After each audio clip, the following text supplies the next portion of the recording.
นี้วันที่เท่าไรแล้ววะที่สามวันที่3 ครับ 4 5 6 7วันที่7เขาเจ้าสิพากันไปธุดงค์ผู้พาดวันที่7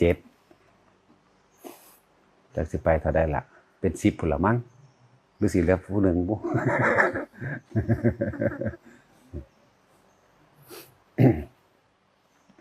เรียนรู้มาหลายแล้วอ่านมาหลายแล้วหลายเนี่ยหลายหางอึ่งเด้บ่แม่นหลายบักพระไตรปิฎกหล่นในสมองเด้หลายหางอึ่งขี้คร้านนี่แต่ว่าให้ศึกษาด้วยตัวเองถ้าฟังเอาล่ะก็เอาไปวิจัยวิจารณ์ต่ออีกตัวนึงแล้วก็มาสรุปความคิดเห็นของเจ้าของตั้งจังซั่นจังซี่เลยบ่ทันมีผู้ใดอ่านพระไตรปิฎกจบจักคนได้อยู่นี่เนาะ100 ล้านเปอร์เซ็นต์บ่ทันมีแต่เล่มเดียวกับรำคาญแล้วรำคาญอีกใจมันดิ้นจากว่ามันสิดิ้นไปฝุ่นไปฟี่เนี่ยนะจังซั่นแหละบัดนี้ครับว่าถ้าสิเว้ากันละมีแต่ผู้อยากอันหูทิพตาทิพเด้ อยากเห็นนั่นอยากเห็นนี่มีฤทธิ์วิเดชเว้าแต่เรื่องอรหันต์ นี่เป็นจังซั่น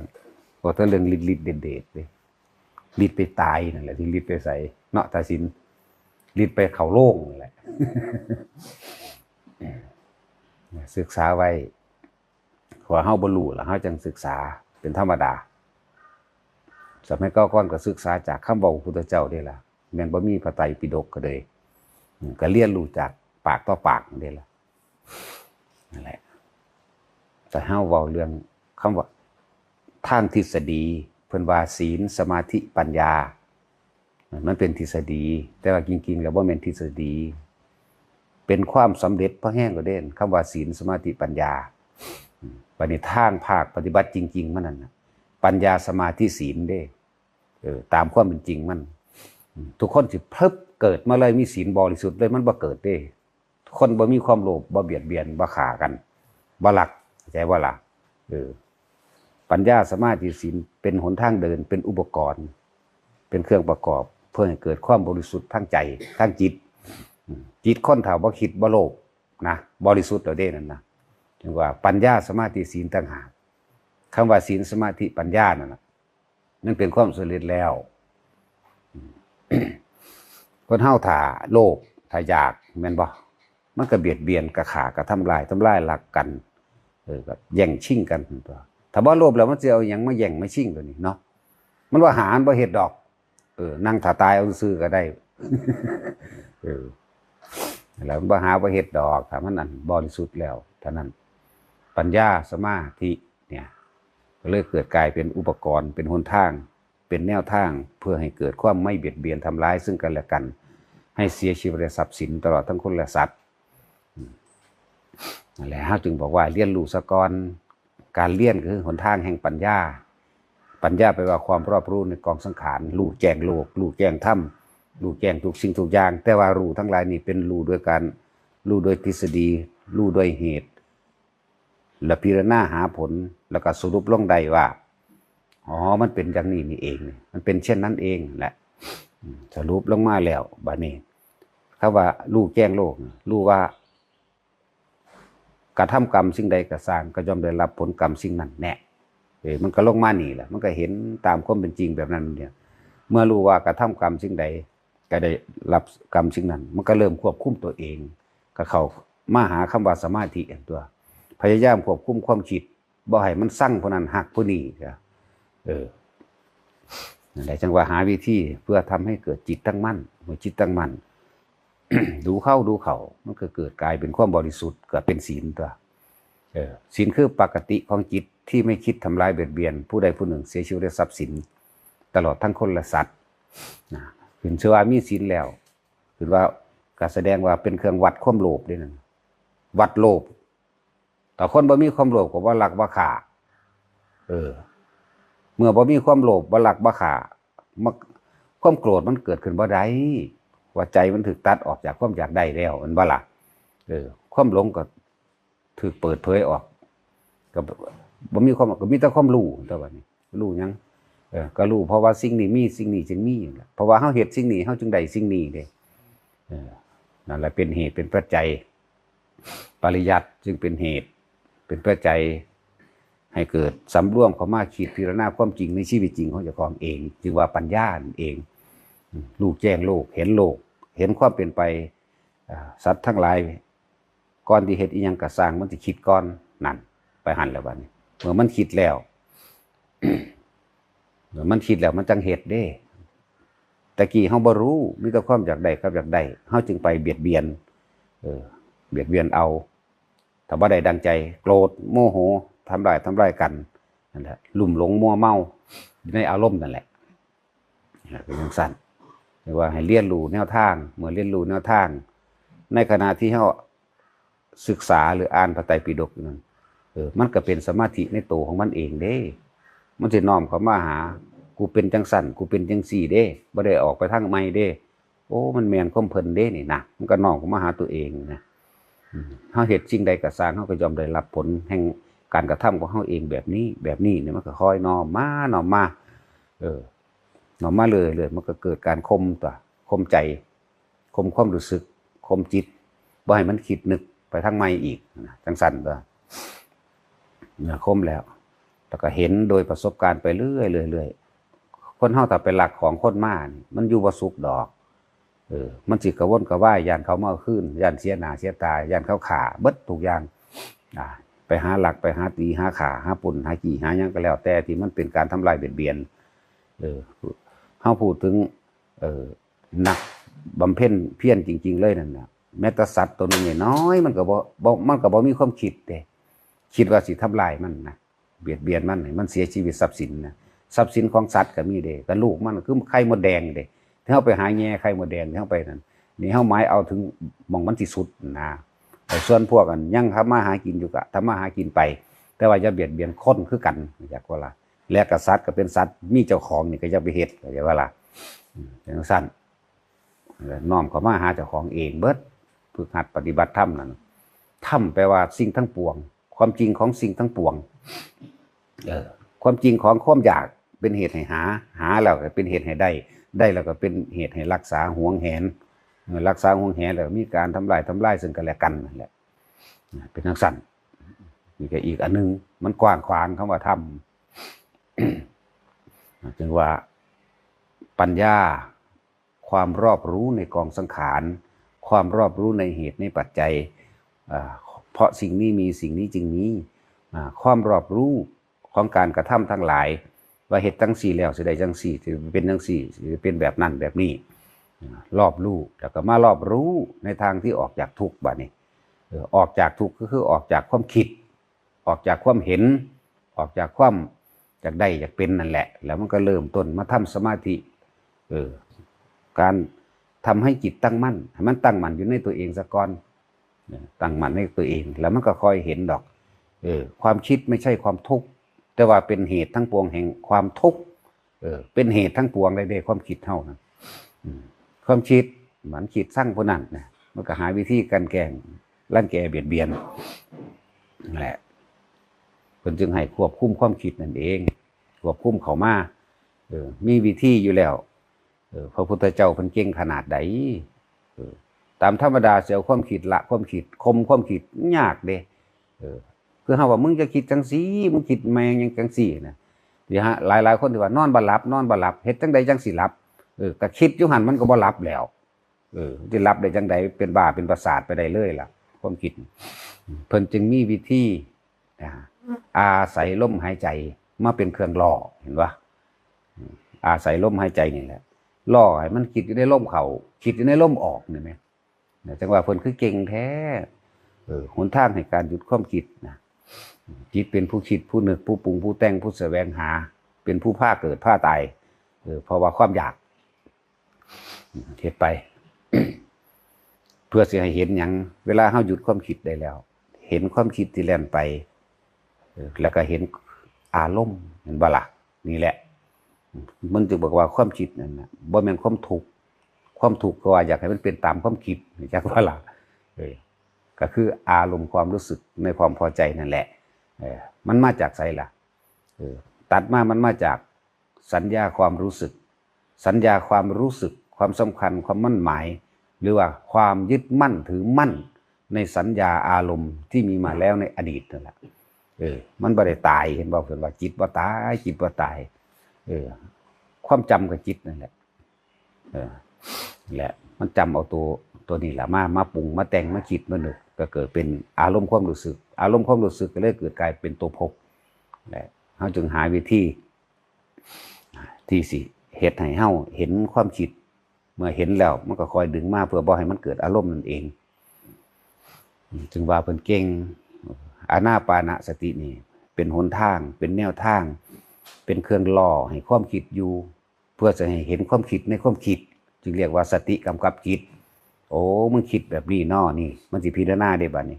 มึงคิดแบบนี้มึงเฮ็ดแบบนี้มึงเป็นแบบนี้มึงอยากได้แบบนี้นั่นแหละนี่คืออันนี้เป็นแค่ปัญญาสังขารเด่นปัญญาไปเกิดปัญญาไปตายนึงดอกหนทางแห่งความเกิดของหมู่สัตว์ทั้งหลายผู้เขาไปยึดติดถือมั่นเพราะว่าคิดแบบนี้เฮ็ดแบบนี้อยากได้แบบนี้จึงสร้างเวรสร้างกรรมไปแบบนี้บ่ตัดบ่เป็นนั่นแหละบัดนี้หนทางแห่งความดับทุกข์อวิชชาตะเววะอเสสะวิราคะนิโรธานี่เมื่อรู้เท่าทันอารมณ์ความรู้สึกในความพอใจในรูปในรสในกลิ่นในเสียงนี่เด้ตัวนี้เราห่อหุ้มให้เฮ็ดให้เฮาบ่รู้หยังก็ดีถือว่าเมื่ออวิชชาถูกเปิดเผยแล้วก็เพราะว่าอาศัยการฝึกหัดปฏิบัติตัวเองเนี่ยถูกเปิดเผยแล้วอวิชชาถูกเปิดเผยวิราคะนี่วิแปลว่ารู้แจ้งเห็นจริงตามความเป็นจริงในอารมณ์ความรู้สึกวิราคะแปลว่าความยินดีพอใจรูปรสกลิ่นเสียงสัมผัสก่อเกิดอารมณ์นี่เขาจึงมาตัดเอาวิธีมันเลยมาดักข้อมันเลยดักตรงถึงความคิดนี่เองถ้าจะเอาความคิดดักความคิดหรือว่าดับความคิดเลยนี่ดับบ่ได้เพิ่นจึงเอาลมหายใจมาเป็นเครื่องล่อให้อยู่ล่อให้ความคิดมันอยู่กับตัวเองคนเฮานั่นน่ะคิดถึงผู้อื่นส่วนมาก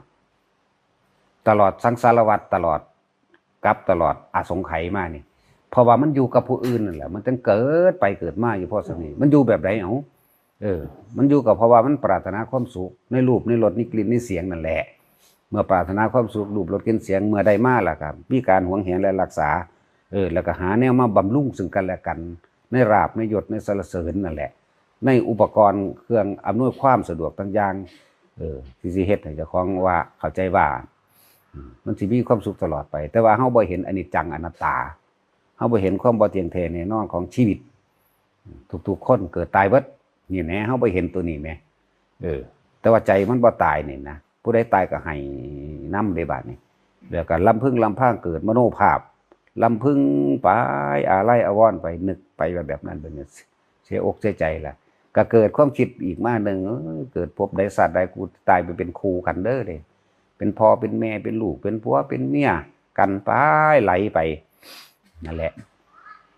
จึงว่าทุกอย่างก็เกิดจากราคะความยินดีพอใจสะกอนพอใจในซึ่งกันและกันคือผัวกับเมียตะกี้มันพอใจกันแล้วมันจังไปจีบกันเหมือนว่าล่ะ ต่อมาอันเนื่องจากรูปคือรูปกายพอใจในรูปเหมือนว่าล่ะมาโยนลงกันแล้วพอใจในรสในกลิ่นในเสียงในสัมผัสแห่งความรู้สึกความอร่อยเรียกว่าอารมณ์กามารมณ์เนี่ยอารมณ์ตัวนี้เกิดขึ้นบัดนี้สิ่งนั้นสิ่งนี้สูญหายไปแล้วบัดนี้อรูปราคะคือความรู้สึกในความอยากเนี่ยมันยังมีเด้อรูปะเนี่ยก็เนื่องจากรูปแล้วมาหาอรูปนี่เองที่ว่าอรูปราคะสัญญาอารมณ์ความรู้สึกที่มันฝังไว้นี่แหละเวียนว่ายตายเกิดไปน้ำพวกเข้าก็ดียังมีความปรารถนาอยู่หวังอยู่นึกไปถึงอดีตแต่นึกไปหาผู้นั้นแหละผู้ที่เขาพอใจนั่นแหละมันมีผัวมีเมียอยู่กับสร้างมันก็นึกไปหาผู้อื่นใดคือกันนั่นแหละเบื้องสั้นจึงเรียกว่าอรูปราคะบัดนี้เฮาหาวิธีสิมาดักมันเลยดักความคิดบ่ให้มันคิดไปหาบุคคลสัตว์สิ่งของให้มันเกิดความยินดีพอใจในรูปรสกลิ่นเสียงสัมผัสก็เกิดอารมณ์ทั้งหลายนั่นน่ะถึงว่าดักที่ความคิดจึงเอาลมหายใจนี่แหละเป็นตะข่ายดักมันเอาลมหายใจเพิ่นให้คิดอยู่ในลมหายใจนั่นน่ะเพิ่นเลยว่าหายใจเข้าก็รู้หายใจออกก็รู้นี่ก็รู้ไปรู้มาน่ะแต่ว่ามันคิดไปแล้วนี่เฮาก็เริ่มเห็นความคิดไปหาบุคคลสัตว์สิ่งของเดี๋ยวก็หักมั่งเดี๋ยวก็สั่งมั่งเนี่ยนั่นแหละ แล้วนี่ก็คอยดักไปเรื่อยดักไปเรื่อยมันก็คอยอยู่ไปความคิดนั่นก็ซาลงสาเหตุให้เฮาเห็นมันก็เลยเกิดกลายเป็นจิตตั้งมั่นเห็นหลายๆอย่างนั่นแหละคนเฮานี่ฮักกันก็หวังบำรุงบ่เลิกปรารถนาความสุขแต่เจ้าของฆ่าผู้อื่นก็ได้นั่นแหละโลภเห็นบ่ล่ะฆ่าคนก็ได้ฆ่าสัตว์ก็ได้ลักอิหยังไผก็ได้ลักของคนลักของสัตว์ได้เบิดของสัตว์ก็คือหั่งมันนั่นแหละคือหั่งนกนางแอ่นจังซี่ไข่มันมื้อนั่นแหละไข่ปลาไข่นั่นล่ะไข่มดแดงไปจังซี่น่ะตัวอย่างเนี่ยหลายๆอย่าง จึงว่าดักเอาดักความคิดนี่ความคิดที่ซาลงแล้วเฮาก็เห็นเฮาก็จับโตมันได้เฮาก็เห็นอ๋อนี่บอกผู้สร้างบ้านสร้างเรือนคือภพนั่นแหละความคิดนี่แหละโตการมันจากว่าล่ะเมื่อความคิดปรุงแต่งไปปึ๊บก็ก่อเกิดอารมณ์พอแต่มันสิก่อเกิดอารมณ์ดึงปั๊บขึ้นมาหาลมหายใจกรองไว้บัดนี้นั่นแหละดึงปึ๊บขึ้นมาลมหายใจมันก็ค่อยซาลงซาไปสามารถก็หยุดได้ตัวบัดนี้ความคิดอันเป็นอนุสัยของเขาเรียกว่าสังขารกองแห่งสังขารมันก็คิดไปของมันบัดนี้ความคิดนั่นเลยเฮาก็เลยเห็นมันซื่อๆคิดไปคิดเหมือนกันแต่ไม่มีอารมณ์ความรู้สึกในความคิดทั้งหลายเหล่านั้นจึงถูกรู้นั่นแหละดักมันไว้แบบนี้จนค่อยๆฝึกไปบัดนี้เฮาเรียนเฮาได้ฟังก็ถือว่ามากกับมากไปมากมั่นนั่นแหละแต่ว่าอันที่มากที่สุดก็คือมากปรุงแต่งเอาเองหลายกว่ามากสรุปเอาเองหลายกว่าฟังนิดๆหน่อยๆแล้วก็ไปแต่งเอาหลายๆจังว่าแต่ละหลายๆคนก็เข้าใจว่าเจ้าของรู้นั่นแหละเอาบัดนี้สิให้ไปทุดงทั้งผู้พานบัดนี้เบิ่งรู้มันสิรู้ส่ำใดรู้นี่คือรู้ให้มันหยุดคิดได้เด้อันรู้นี่เวลามันไปเห็นนั่นเห็นนี่เป็นตาย่านขึ้นมาเบิ่งรู้มันสิรู้ส่ำใดอันรู้พวกนั้นมันรู้ข้างนอกนึงเด้รู้ทั้งในทั้งหากรู้ความกล้าของเจ้าของเองรู้ความกลัวของเจ้าของเองมึงรู้มันเฮ็ดจังใดมันสิหยุดรู้ได้จักบ่ล่ะหยุดรู้ก็คือหยุดคิดนั่นแหละถ้ารู้ผีมาแล้วมันก็ปรุงแต่งไปจากแลนล่ะย่านก็อยู่ในหันกล้าก็อยู่ในหันกลัวก็อยู่ในความคิดนั่นแหละถ้ามันปรุงแต่งปั๊บทันทีกล้าก็มีกลัวก็มีเฮ็ดจังใดจะไม่กล้าจะไม่กลัวนี่แหละก็ต้องหยุดคิดตัวนั่นแหละจึงบอกทุกๆคนว่าไปในป่าในดงอยู่ไสก็สร้างให้อยู่ในตัวเองจับลมหายใจไว้ถ้าบอกว่าอย่าคิดทั้งคิดหลายเพิ่นก็เลยเอาลมหายใจเฮาน่ะเป็นเครื่องล่อเป็นกุศโลบายเป็นหนทางล่วงให้เห็นความคิดให้เห็นโตมันสั่นก็ให้ไปทุดงอยู่นี่มันหลายโพดอย่างมันคือความรู้หลายนะมันต้องเบิดรู้เด้อยากบ่บ่แม่นรู้ทุกอย่างเด้บ่แม่นรู้ไปหมดเด้รู้ไปหมดแต่อดไม่ได้มันยังกลัวอยู่ก็มีนั่นแหละเฮาสิเห็นตัวจริงดอกแต่ว่าเฮาไปเจอสถานการณ์เป็นตาย้านนั่นนะนั่นแหละมันก็ย้านตัวถ้ามันคิดถ้าบ่คิดมันก็บ่ย้านตัวยากหยังวะเนาะนั่นแหละจังว่าให้ทุกคนไปลองไปเบิ่งความเหน็ดเหนื่อยเมื่อยล้าความหิวความกระหายความลำบากความเจ็บไข้ได้ป่วยความร้อนความหนาวกระทบกระทั่งเข้ามานั่นแหละมันก็สิเห็นทุกข์โดยภายนอกอยากว่าทุกข์โดยภายนอกได้ซ้ำมื้อนี้เจ็บท้องปวดหัวเด้ปวดแขวเด้เฮ็ดจังได๋มันสิคิดหาผู้อื่นเนาะไปพึ่งผู้อื่นธรรมดาบัดนี้จ่อเข้ามาถ้ายังมีความปรารถนาอยู่นี่เป็นหยังก็สร้างมันนี่เนี่ยมันก็ยังต้องไปเวียนว่ายตายเกิดมาพบพ่อความหิวความร้อนความหนาวความเก็บความป่วยความแก่ความพัดภาคคือเก่าตัวนั่นแหละจึงบอกเกิดยังขึ้นทุกคนอยู่ในลมหายใจเด้อนะวิธีหยุดพอคิดได้ก็คือลมหายใจนั่นแหละนอกนั้นว่าอย่าคิดทั้งคิดนั่นแหละจึงว่าต้นเหตุแห่งความเกิดความทุกข์ทั้งหลายก็คือความคิดต้นมันเลยเด้นี่ทั้งปวงเลยเด้นี่จากบ่ล่ะต้นมันเลยเฮาจึงดักต้นมันเลยต้นเหตุหรือสาเหตุเฮ็ดให้สัตว์ทั้งหลายเวียนว่ายตายเกิดหรือทุกข์แต่ความคิดบ่แม่นความทุกข์แต่ว่าอยากให้เป็นไปดังที่คิดนี่นะอารมณ์นี่แหละนี่ตัวทุกข์มันอยู่นี่บัดนี้มันดึงเวียนว่ายตายเกิดนั่นแหละวายให้เพิ่นไปลองเบิ่งไปเดี๋ยวพ่อหามือบ่บุพอกรรมฐานอันใดอันหนึ่งเป็นเครื่องอยู่เด้อพวกเฮานั่นแหละคนบ่เข้าใจคนบ่รู้คำว่า ธรรมะแปลว่าความจริงของทุกชีวิตหรือสิ่งทั้งปวงทั้งหลายนี่มีแค่ว่าเกิดกับดับเท่านั้นเองเด้คนที่ยังลุ่มหลงมั่วเมาในอำนาจในการเข้าใจว่าความร่ำความรวยมีทรัพย์สมบัติมากมีชื่อเสียงมากนั่นเป็นความสุขเป็นที่สุดของชีวิตนั่นคือยังหลงยังเมาอย่างเต็มที่ว่างั้นเขาสิบ่ฮู้จักคำว่าสัตว์โลกเป็นไปตามกรรมเขาสิบ่ฮู้จักคำว่าสิ่งทั้งหลายทั้งปวงที่เขากระทำลงไปนั่นน่ะล้วนแล้วแต่เขาจะต้องได้รับผลของกรรมอันนั้นต่อไปวิบากกรรมเวลามันให้ผลแล้วมันกะมันบ่ได้โทษตัวเองหรอกเวลาแต่ละคนตกอับชีวิตตกอับเฮ็ดอีหยังก็บ่ได้บ่เจริญบ่ขึ้นบ่อยู่ดีมีสุขบ่เป็นไปตามที่เจ้าของคาดหวังเอาไว้นั่นแหละคนเป็นหมดบุญเป็นสั่นคนที่มีบุญคือคนที่มีความสงบคนที่มีความสงบก็ต้องเป็นผู้มีสติคนที่มีสติก็คือคนที่มีปัญญานั่นเองปัญญาเลยรู้จักแยกแยะผิดถูกรู้จักอันใดควรใดบ่ควรใดเป็นโทษอันใดเป็นประโยชน์เด้แล้วคนมีปัญญานี่สิเลือกทำเฉพาะประโยชน์และในประโยชน์นั้นย่อมเป็นไปโดยความไม่เบียดเบียนทำลายผู้ใดผู้หนึ่งเสียชีวิตและทรัพย์สินตลอดทั้งคนและสัตว์จึงว่าคนมีปัญญานั่นแหละว่าพวกเฮาให้ระลึกนึกถึงว่าคนเฮาทุกชีวิตหากินแค่ตายบ่ได้เกินนี้ที่มีทรัพย์สมบัติมากมีรถหลายมีเงินหลายมีบ้านมีไร่นามีต่างๆนานาหลายก็สร้างก็หลายไปตายนั่นแหละหากินไปแค่ซ้ำตายนั่นแหละบ่ได้มีอีหยังกว่านั้นแต่ว่าระวังใจคือการกระทำทางใจของเฮาเพราะว่าทุกสิ่งทุกอย่างย่อมไปเป็นเกิดจากจิตจิตเป็นผู้ตั้งจิตเป็นผู้ต้นจิตเป็นผู้คิดผู้นึกสิเฮ็ดอิหยังก็ทางนะก็อาศัยความคิดนึกซะก่อนแล้วจังเฮ็ดร่างกายเป็นเครื่องรับใช้ของจิตใจเป็นเครื่องรับใช้ของมันจังว่าแต่ละคนเฮาหาที่อยู่หาฐานที่ตั้งที่อยู่ในความรู้สึกของตนเองให้ทุกคนอยู่ในจุดอุณาโลมนั่นแหละอาศัยมันก็แค่นั้นแหละแต่เฮาสิส่งความคิดเห็นออกไปข้างนอกแล้วก็ไปสรุปไปยืนยันไปตัดสินไปห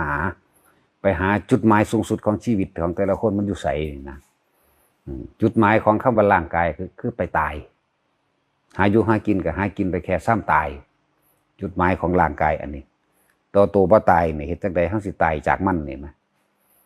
ตายจากความยึดมั่นถือมั่นตายจากอารมณ์ความรู้สึกในความยินดีในความพอใจนี่มั้ยเท่านั้นแหละจึงบอกว่าทุกคนหาที่อยู่ของใจของเจ้าของหาที่อยู่แห่งความรู้สึกสติรวบลงในความรู้สึกตัวพร้อมนี่แหละเฮ็ดจังใดมันสิต่อเนื่องเฮ็ดจังใดมันสิบ่เผลอไปไหวไปไหลไปในสิ่งที่เข้ามากระทบเพื่อไผก็ตามที่ดูถูกเหยียดหยามกล่าวตู่ถากถางใส่ร้ายเสียดสีหลายอย่างเฮ็ดจังใดเฮาสิควบคุมความคิดเฮาได้แต่เฮาควบคุมความคิดให้ได้แล้วอารมณ์มันก็บ่เกิดเมื่ออารมณ์มันบ่เกิดภพมันก็บ่เกิดเมื่อภพบ่เกิดมันก็ดับมันซะจึงว่าให้หาที่อยู่แห่งความรู้สึกตัวพร้อมของเจ้าของเอง ให้รู้ให้มันไวให้มันทันกลับมาฐานเดิมตลอดโลดทำความรู้สึกตัวอันหนึ่งขึ้นอย่างว่าแหละให้เฮาใส่คำว่าเอาความรู้สึกมาไว้ระหว่างกลางหน้าผากแต่เฮาบ่คิดมันก็มาเองดอกอย่าให้ทุกคนฝึกก็โดยอานาปานสติโดยรู้ลมเข้าดูลมออกเมื่ออาการปิติอย่างหนึ่งที่เฮากำหนดไว้มาให้มันมาเกิดอยู่กลางหน้าผากในความรู้สึกนิ่มๆนุ่มๆนึบๆก็ว่าไปก็นี่แหละสติระลึกรู้อยู่ในกายว่ายังมีความรู้สึกนึบอยู่นี่เองนะระลึกรู้อยู่ในกาย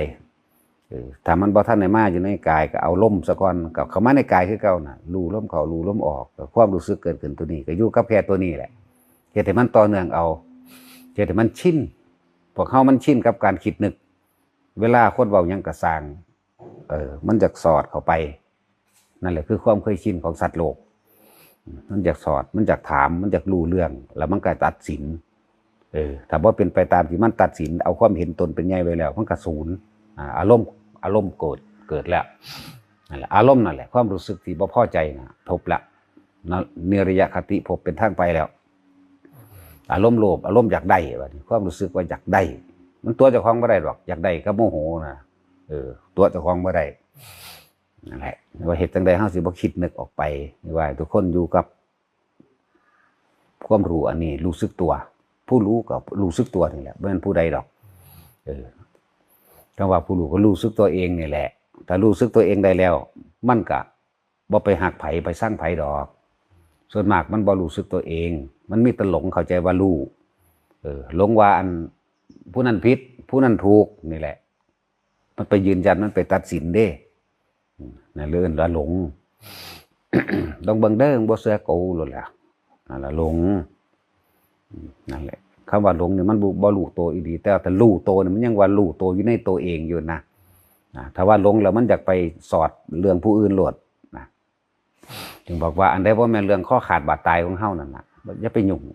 อย่าไปสนเถาะเฮาจะต้องเอาตัวเองพ้นจากวัฏจักรวัฏจิตวัฏคิดนี่แหละความคิดเก่าๆนี่แหละว่าไปไสดอกหมุนไปเวียนมาย้อนเก่านี่เฮ็ดจังใดสิเฮ็ดให้มันรู้เท่าทันความคิดมันได้นะ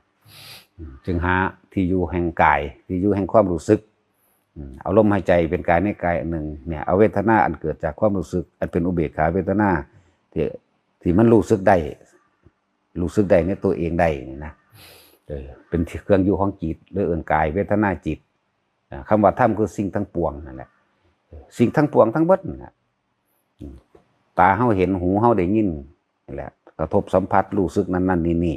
เหตุจังใดเฮาสิบ่คิดบ่นึกในสิ่งทั้งปวงที่มันเกิดขึ้นที่เฮากระทบจริงนี่แหละนั่นแหละที่เฮาเห็นอยู่จริงๆได้ยินอยู่จริงๆนี่แหละเหตุจังใดมันสิบ่คิดออกไปหาเขาแต่เฮาอยู่ในลมหายใจมั่งถ้ารู้สึกกับลมหายใจได้ก็อยู่กับลมหายใจรู้สึกกับความรู้สึกอันเป็นปิติได้ก็อยู่กับปิตินั่นแหละว่าหาเครื่องอยู่วิหารธรรมเครื่องอยู่อันใดอันหนึ่งถ้าเฮาอยู่ในตัวเองได้หมายถึงลมก็สร้างปิติก็ตามพบเกิดบ่ได้ส่วนมากมันบ่อยู่ในตัวเองมันอยู่เป็นนำคนที่เป็นตาสั่งคนที่เป็นตาสั่งแล้วก็ห่วงคนที่เป็นที่ตะของหักนั่นแหละบุคคลที่รักบุคคลที่เกลียดนั่นแหละมันสิคิดนึกออกไปบ่ได้อยู่นำตัวเองเด้บ่ได้มีความรู้สึกอยู่กับตัวเองถ้าเฮาคิดถึงบุคคลที่รักลูกเต้าเล่าหลานหมู่พวกเพื่อนฝูงไผก็แล้วแต่ในที่เฮาพอใจที่เฮายินดีที่เฮาพอใจที่ได้มีความเกี่ยวของกันขึ้นมาแล้วนั่นน่ะเฮาไปคิดนึกตึกตองไปเกิดอารมณ์ความรู้สึกในความเป็นห่วงมั่งนั่นแหละจึงบอกว่าความรู้สึกนั่นแหละมันไปอยู่นำผู้อื่นความรู้สึกนั่นแหละวิญญาณก็เลยวิญญาณทางตาหูจมูกลิ้นกายรวมแล้วเลยความรู้สึกพอใจกับไม่พอใจนั่นตัววิญญาณร่วมใหญ่มันเลยนี่ว่าใจกับแม่นว่าจิตกับแม่นเฮาบอกภาษาเฮาว่าผู้ใดถ้ารู้สึกตัวทั่วพร้อมในตัวเองมีความรู้สึกอันใดอันหนึ่งที่อยู่ในเฮากำหนดไว้ตั้งไว้นี่แหละมันก็บ่เกิดดอกนะละนั่นบ่แม่นว่าต้องแบบนั้นต้องแบบนี้ดอกอันนั้นเป็นการอธิบายให้เกิดความกระจ่างแจ้งซื่อๆดอกเป็นคำเว้าที่ว่าสักกายทิฏฐิวิกิกิจฉาสีรพันตุปามาสส่วนวิถีทางที่เฮาเฮ็ดอยู่เดี๋ยวนี้ถ้าสิว่าละนี่ละสังโยชน์หาเลยทีเดียวละสังโยชน์หาทั่วทุกอย่างมันเนื่องจากรูปคนเฮาก็ชินในรูปร่างลักษณะท่าทางของบุคคลที่รักบุคคลที่เกลียดสัตว์ที่รักและสัตว์ที่เกลียดวัตถุและสิ่งของทั้งหมดนั่นแหละเนื่องจากรูปจึงเรียกว่ารูปราคะความยินดีพอใจในรูปในรสในกลิ่นในเสียงสัมผัสกระทบอารมณ์ความรู้สึกที่พอใจคนเฮาที่ดิ้นรนแสวงหากับแสวงหาความพอใจนั่นแหละบ่ฮู้มันก็เลยต้องเป็นจังซั่นบัดนี้อรูปราคะนี่ก็อารมณ์นั่นแหละอรูปราคะอันเนื่องจากรูปรสกลิ่นเสียงอันเนื่องจากรูปร่างลักษณะท่าทางของบุคคลที่รักที่เกลียดสัตว์ที่รักที่เกลียดเห็นบ่อรูปราคะมันมาคิดนึกปรุงแต่งน่ะนะหรือเอื่นว่าอรูปะมันถอนออกมาจากรูปแล้วอรูปคือความจำเฮานี่แหมความจำของเฮามาอยากให้เขาเป็นจังซั่นอยากให้เขาเป็นจังซี่อยู่นี่แหมอรูปราคะแหมก็อยากให้เขาเป็นไปดังที่ตัวเองพอใจนั่นแหละ นี่ถึงว่าถ้าคนไผในขณะใดถ้าเฮารู้สึกตัวอยู่ในลมเข้าและลมออกความคิดอย่างอื่นบ่เป็นไปอารมณ์บ่เกิดใดก็นี่เอิ้นว่ารู้สึกตัวคือเก่าเอิ้นว่าสติคือเก่าเรียกว่าอยู่กับตัวเองอีกนี่ก็ได้เป็นกลางคือเก่าบัดนี้เอาตัวอาการปิตินิ่มนวลขึ้นระหว่างกลางหน้าผากอุณาโลมมาเป็นเครื่องเตือนตัวเองว่าตัวเองถ้าตัวนี้หายจังสิแสดงว่าไปคิดน้ำผู้อื่นแล้วเนี่ยความรู้สึกไปอยู่น้ำผู้อื่นแล้วจังสิเกิดแล้วพบเกิดแล้วเนี่ยตายลงในขณะที่เฮามีความรู้สึกไปตกข้างอารมณ์ตกข้างอยู่น้ำผู้ใดก็ตามสิ่งใดก็สร้างจึงบอกว่าจิตมีที่ตั้งก็คือคิดถึงล่ะคิดว่าจิตมีที่ตั้งที่บ้านคิดถึงบ้านเราเป็นห่วงบ้านนั่นแหละคิดนั่นแหละภาพจำบ้านนั่นแหละอรูปราคะก็เลยเราก็อยากให้มันเป็นแบบนั้นแบบนี้ตามที่แต่ความเข้าใจนั่นแหละอรูปราคะก็ดีเธอว่าใจขาดตายนั่นจิตมีที่ตั้งมันไปตั้งไว้พุ่นมันไปติดไว้พุ่นไปติดบ้านไปจำบ้านไว้ไปติดบ้านไว้แต่มันก็จะเฮ็ดจังสันจังสี่เกิดความรู้สึกว่าโอ้อันนั้นดีกว่าอันนี้ดีกว่านั่นแหละวิญญาณไปเกิดในภพบัดนี้นั่นแหละจิตมีที่ตั้งและวิธีการเกิดมันก็เกิดแบบนี้แหละอารมณ์สิแบ่งอีกที่หนึ่งเด้พอใจกับบ่พอใจนี่เด้แต่ทุกสิ่งทุกอย่างอย่าลืมว่าเกิดขึ้นจากความพอใจราคะตัวเดียวความยินดีพอใจในรูปร่างลักษณะท่าทางบุคคลสัตว์สิ่งของนั่นแหละมันก็เกิดจากตัวนี้เสียก่อนเนี่ยพอเข้าจึงว่าเฮาละเอาเลยทีเดียวรู้ลมหายใจเข้าออกก็ละล่ะอยู่ในอาการปิติที่เจ้าของเฮ็ดให้รู้สึกตัวได้ก็ละแล้วอย่างว่าบ่ไล่ไปก็ได้ดอกสักกายทิฏฐิวิจิกิจฉาชีลพตุปามาสนะปฏิฆะกามราคะรูปราคะอรูปราคะเนี่ยบ่หาตะวาก็ได้ แต่มีความมุ่งมั่นจุดเดียวคือว่าบ่อยากกลับมาเกิดอีกมันก็เป็นแค่มานะทิฏฐินิดหน่อยมีทิฏฐิมีความเห็นว่าบ่กลับมาเกิดอีกแค่นั้นเองเอาหน้าว่าตั้งแต่มันไปหอดพุ่นได้แล้วจักว่าล่ะคนใดก็สร้างที่ตายได้ตั้งใจตายเตรียมตัวตายเนี่ยตอนนี้พวกเขากำลังเตรียมตัวตายในลมเข้าลมออกทำความรู้สึกตัวทั่วพร้อมอยู่ในความอุณาโลมหรือกลางหน้าผากเขาเองนะเอาจุดใดจุดหนึ่งเป็นตัวความรู้สึกของตัวของเองแต่เขาบ่อยากบอกไปหลายแล้วก็บ่อยได้ถ้าเอาไปเอาไว้หน้าอกก็ได้เอาไว้ท้องก็ได้จังซี่มันหลายสิข้านอธิบายมันก็เป็นความรู้สึกเดียวกันนั่นแหละแต่เขาเอาไว้กลางหน้าผากเพราะว่าเขามีเทคนิคเฮ็ดเกิดขึ้นง่ายก็เลยให้ว่าเอาไว้ตรงนี้เอาจุดไว้จุดนี้ความรู้สึกไว้ตัวนี้เห็นว่าปิติมันก็หลายโพดมันหลายกว่านี้อีกหลายกว่าที่บอกมาในหายางในบันทึกเพิ่นบันทึกไว้นั่นเลยเอาความรู้สึกตัวนี้ละเอาความรู้สึกในกายเขาโหลดตัวที่เฮาชินแต่ชำนาญแต่เกิดขึ้นง่ายทุกคนฝึกได้ภายในนาทีเดียว2 นาทีเท่านั้นแหละส่วนมากมันบ่ได้เพราะมันค่าคิดเทียบมันค่าคิดเทียบถ้ามันได้แล้วโอ้ยมันบ่ได้ยากจังเลยอยู่กับอันนี้บ่เกิดล่ะเท่านั้นเลยจักว่าล่ะแต่สังว่าให้มั่นใจในตัวเองนั่นแหละฝึกหัดโดยตัวเองด้วยความเห็นของตัวเองตัวถ้ามันมานิ่มๆน่วงๆอยู่ในกลางหน้าผากเจ้าของเองถ้าเวลาใดมันอันนี้หายไปปั๊บเมื่อกี้นี่กูคิดถึงหยังวะตัวก็เปรียบเทียบเอาเองในเจ้าของเองตัวอ๋อเมื่อกี้กูคิดถึงบ้านแล้วปรุงแต่งว่าอยากเฮ็ดจังสั่นจังซี่ความรู้สึกแล้วไปอยู่พุ่นอ๋อนี่เองที่เพิ่นว่าบ่ได้รู้สึกตัวเองบ่ได้อยู่กับตัวเองเป็นแบบนี้เนาะก็ดึงกลับขึ้นมาซั่นตัวเนี่ยมันก็กลับมาเห็นอยู่แค่นี้ไผตายในลมหายใจได้นั่นแหละก็บ่กลับมาเกิดอีกเนี่ยจังว่าละที่เดียวหาย่างโลด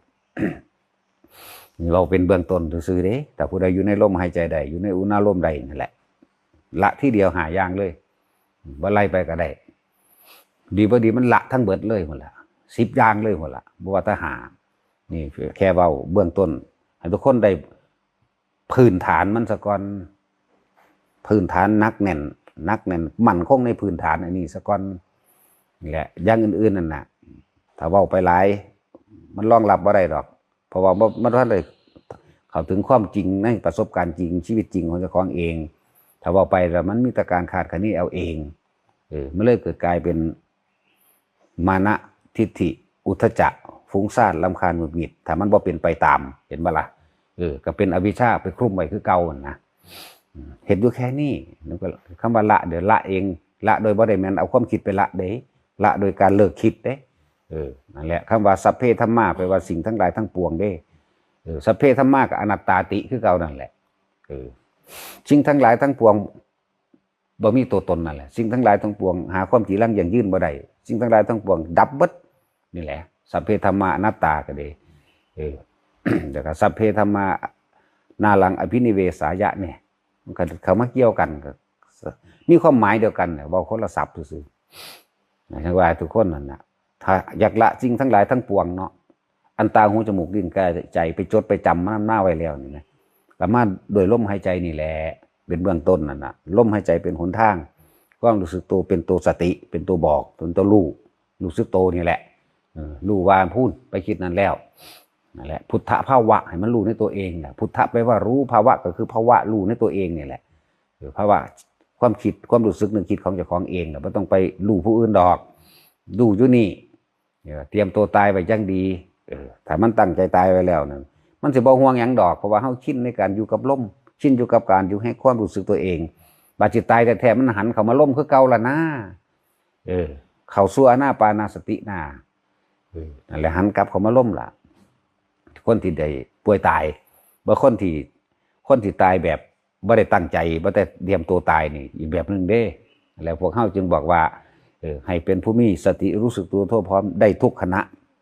ยืนเดินนอนนั่งได้เบิดทำการทำงานอิหยังก็แล้วแต่มันอยู่ในตัวเองได้เพราะว่าความตายมันด่วนจักว่ามันบ่แน่ได้ขี่รถไปดีๆกำลังศูนย์คนรถส้นปัวตายซ้ำไปนรกเสยเนี่ยจังซั่นแล้วอารมณ์ความรู้สึกบ่พอใจกับคนผู้นี้ย่างไปดีๆงานใหม่ตกใส่หัวตายซ้ำแต่ความคิดของเจ้าตอนนั้นมีความรู้สึกกับไผอารมณ์ใดนี่ตายซ้ำก็มีนั่นแหละจังว่าเฮ็ดให้มันได้ตลอดถ้าตายในแม่นบ่ได้เตรียมตัวตายก็สร้างแต่ว่ามันเตรียมไว้แล้วจังว่ามันอยู่ในลมหรือว่ามันอยู่ในอุณาโลมไว้ได้แล้วนี่ฟ้าเปียงตายซ้ำตายก็ตายตัวบ่หูเมื่อสำเร็จนั่นจักบ่ล่ะบ่ได้หูเมื่อเด้อมันเป็นตาย่านตอนเฮาได้ยินเสียงซื่อเฮาไปคำนวณคำนึงเฮาขาดคิดไปมันเลยเป็นตาย่านฟ้าผ่าบ่ย่านดอกบ่ตายมันบ่ได้เป็นตาย่านจักบ่มันฮอดบ่หูเมื่อพุ่นมันคืออีหยังอันใดอันหนึ่งผ่านฟึบลงไปซื่อนี่แหละคนเคยถือฟ้าผ่าจักได้จักบ่ล่ะฉะนั้นเสือกบ่ตายอย่างเงี้ยก็ฟ้าผ่าก็เคยถือตายก็ตายแล้วจักแล้วความตายนี่อุ้ยเป็นเรื่องสิสบายที่สุดจักบ่ล่ะแต่คนเฮามันย่านตายนี่นะเนาะมันบ่ได้เตรียมตัวแต่มันเตรียมตัวไว้แล้วมันจะเอาหยังมาย้านมันก็มีแต่ตั้งใจอย่างเดียวนั่นตัวเพราะการปฏิบัติทั้งเบิดนั่นน่ะจะไปมุ่งเอาแต่ยอดมันได้ส่วนมากคนมันมุ่งเอายอดมุ่งเอาผลเนาะเอาผลสุดท้ายโลดเอายอดมาโลดนะก็ในเมื่อเหตุมันบ่เสมอกันกับผลที่เจ้าของมุ่งนั่นน่ะมันก็บ่ได้ดอกมันจะเป็นความอยากขวางเบิดมันจะมุ่งเอายอดมันหลายจะมุ่งเอาผลแต่ผลสูงหลายมักเป็นต้นผลเป็นปลายที่จริงกันนะเหตุมันกับผลอยู่น้ำกันเด้เหตุกับผลนี่สิอยู่น้ำกันจึงบอกว่ามักเป็นต้นผลเป็นปลายให้ทุกคนนั่นนะจะพูดถึงอานิสงส์แห่งอานาปานสติอานิสงส์แห่งการดูลมเข้าดูลมออกถ้าบุคคลทำให้บ่อยทำให้มากทำให้ชินเฮาเน้นว่า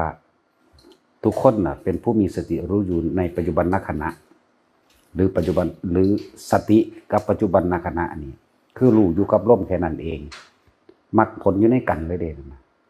เหตุผลอยู่ในกันเลยแค่เฮาบอกส่งความคิดออกไปซื่อๆเลยอยู่กับลมเข้าลมออกลมเข้าลมออกคือว่าคนที่ปฏิบัติดูลมหายใจเข้าออกนี่ 100%สมมุติว่าเฮ็ดเต็ม 100% เลยบ่เผลอสติเด้อสิอธิบายให้ฟังว่าเฮาบ่เผลอสติออกไปหาอดีตอนาคตก็ถูกตัดแล้วเพราะว่าอดีตกับอนาคตคือสิ่งเดียวกันพอต้องคิดถึงอดีตปุ๊บมันต้องปรุงแต่งไปหาให้เป็นแบบนั้นแบบนี้นั่นแหละอนาคตตอนที่เฮาปรุงคิดปรุงแต่งไปเรื่องนั้นเรื่องนี้นั่นแหละพบเกิดในขณะที่เฮาคิดไปนั่นแหละ เกิดอารมณ์ความรู้สึกพอใจมั่งบ่พอใจมั่งนั่นละภพจะเกิดไปวันนั้น ถ้าเฮาอยู่กับลมใดในปัจจุบันขณะปัจจุบันขณะนี้หรือสตินี้อยู่บัดนี้อยู่กับลมบ่ได้มันเมื่อยมันล้าอ่านหนังสือก็เอิ้นว่าอยู่ในปัจจุบันขณะคือเก่าเด้ปัจจุบันขณะนี้สตินี่จดจ่ออยู่กับการอ่านสตินี่อยู่จดจ่ออยู่กับการฟังเห็นไหมที่นี่มีเวียกมีงานเฮ็ดสตินี่อยู่ต่อหน้าต่อตากับงานนี่นะเฮ็ดงานหยังก็สร้างนี่ความคิดบ่ไปถึงบุคคลสัตว์สิ่งของถ้าบุคคลสัตว์สิ่งของต้องอดีตทั้งเบิดนั่นแหละความจำได้เมื่อวานนี่แหละอดีตก็เลยจำได้เมื่อวานเรื่องนั้นเรื่องนี้หรือรูปร่างหน้าตาบุคคลผู้นั้นผู้นี้ก็สร้างนี่ไหมอยู่กับลมอยู่กับปิติเมื่อยลมเมื่อยปิติอยู่กับการอ่านหนังสืออยู่การฟังธรรมต่อมาก็อยู่กับงานบัดนี้เห็นไหมอยู่กับงานต้องเป็นงานปัจจุบันต่อหน้าต่อตาตรงหน้าตรงตาเฮานี่นะคือเฮาบ่คิดหยังเลยอยู่ในวงงานเห็นไหมนี่เอิ้นว่าปัจจุบันเอิ้นว่าสติสัพพัญญะปัจจุบันขณะอยู่ต่อหน้าตรงตานี่เฮ็ดเวียนไปอยู่เวียนมาเนี่ยมันกินข้าวก็กินข้าวกินข้าวก็กินข้าวอยู่ต่อหน้าต่อตาเด้คิดออกบ่แต่ละคนกินข้าวบ่อยู่กับเจ้าของบ่อยู่กับกินข้าวแม่มันเลยบ่ได้เอิ้นว่าปัจจุบันเด้กินข้าวไปคิดไปหาบุกหาไร่หาหน้าหาสวนยางหาผักหาไก่หาหมูหมาแมวคิดตายกินอยู่ในปากนี่กินแต่ว่าสติบ่อยู่กับเจ้าของนี่แหมมันบ่อยู่ในกายนี่แหมกายเวทนาจิตนี่แหมมันบ่อยู่ในกายมันไปอยู่นำผู้อื่นแต่จังหลายๆคนสิบ่เข้าใจนั่นน่ะคำว่าปัจจุบันขณะเป็นผู้มีสติรู้สึกตัวทั่วพร้อมเป็นผู้มีสติสติคือระลึกรู้อยู่ในปัจจุบันนี่เด้ขณะนี้ปัจจุบันนี้รู้ลมเข้าออกปัจจุบันนี้มีความรู้สึกเนี่ยที่เฮาฝึกอุณาโลมหรืออาการปิติเนี่ยมันเป็นเครื่องอยู่ใช่มั้ยเนี่ยมันก็อยู่ในกายแล้วก็อยู่ในเวทนาบัดนี้อยู่ในจิตมันเป็นจังไดนี่ทำงานอยู่ต่อหน้าต่อตานี่บ่ได้ไปคิดถึงบุคคลสัตว์สิ่งของสมมุติว่าฟันใหม่กับฟันใหม่ปอกๆอยู่นี่แม่ฟันทางใดงอจังสิขาดง่ายฟันทางใดงออันนี้เอิ้นว่าปัจจุบันเด้ฟันปอกอยู่นี่นะนี่เอิ้นว่าปัจจุบันเลยเด้นี่พลิกซ้ายพลิกขวานี่แม่อยู่ต่อหน้าในขณะปัจจุบันแม่นั่นแหละผู้ขุดผักผู้ปลูกผักก็อยู่ในปัจจุบันที่ปลูกผักเห็นไหมดึงต้นหญ้าดึงต้นนั้นดึงต้นนี้พ่วนดินมาใส่ปุ๋ยพวกนี้ตักน้ำมาหดนี่นึงไหมแล้วหลายคนที่ตักน้ำมาหดผัก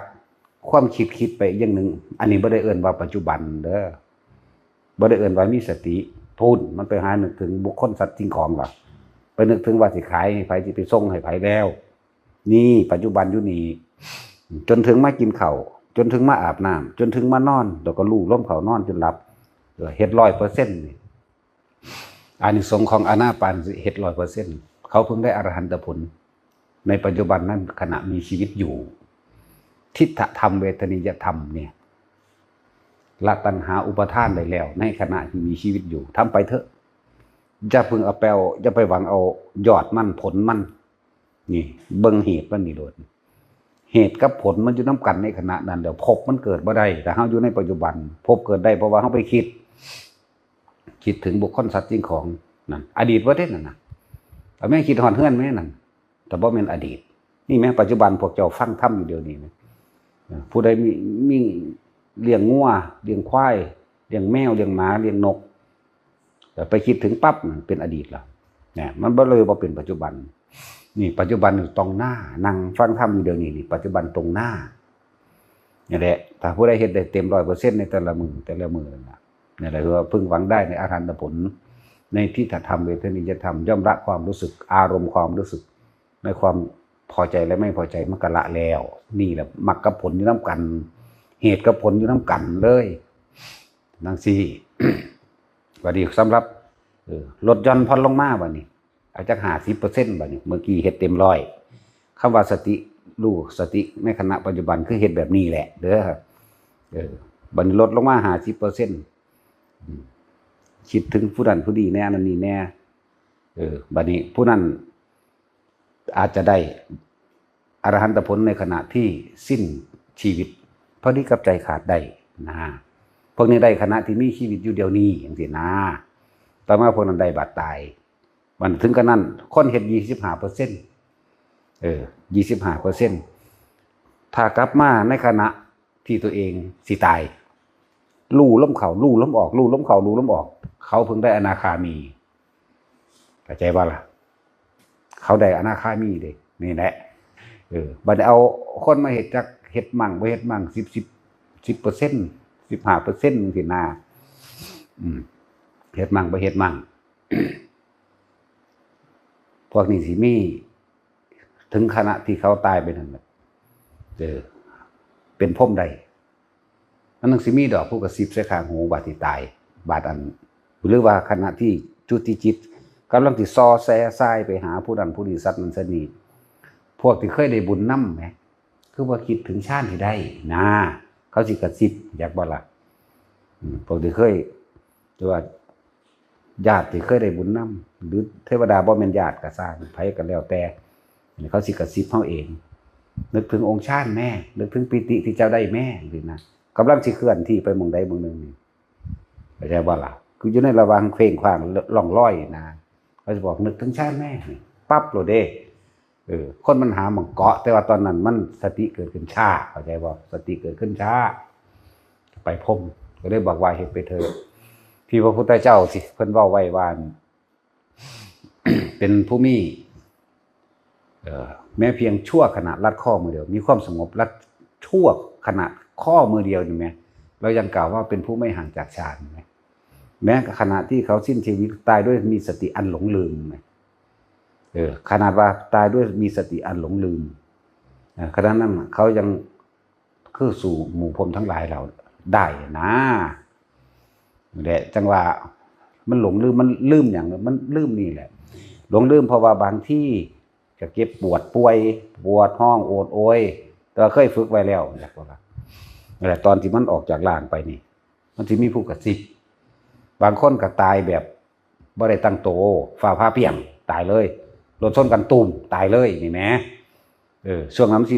เคว้งคว้างล่องลอยอยากว่าสิมีผู้กระซิบดอกอย่างเช่นมือหนึ่งจัก3เวลาตอนรับแน่ตอนเช้าแน่ตอนเที่ยงแน่พวกนี้ยังพึงหวังได้ว่าเป็นพรหมเด้แต่บ่ทันได้แม่นว่าพรหมบรรลุหยังเด้แต่เป็นพรหมได้ ถ้าผู้มาเฮ็ดจังซี่ได้นั่นน่ะเขาก็ฟังมาพอแห้งแล้วแหละเข้าใจบ่ล่ะเขาก็ฟังคำสอนพระพุทธเจ้าไว้แล้วล่ะถ้าไปตกข้างอยู่พุ่นแล้วบัดนี้ย่อมมีภิกษุผู้แสดงฤทธิ์นั่น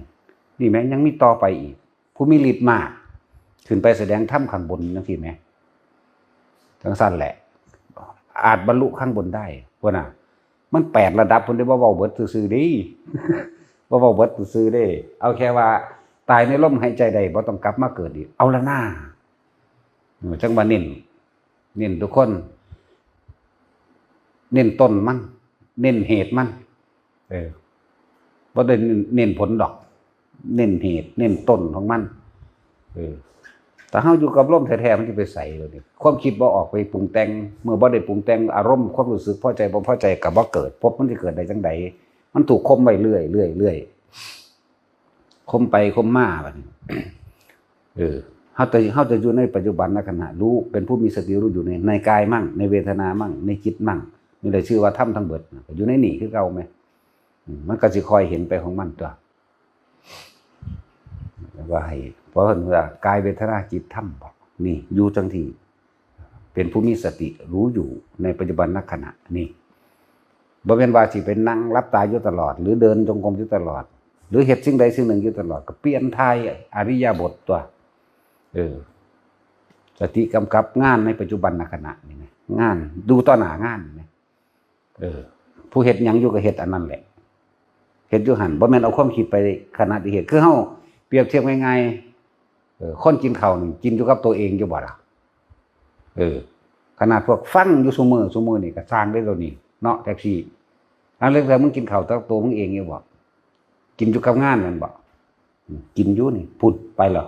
ย่านบ่ทันเวลาเขานั่นมันบ่แม่นปัจจุบันจักบ่ล่ะ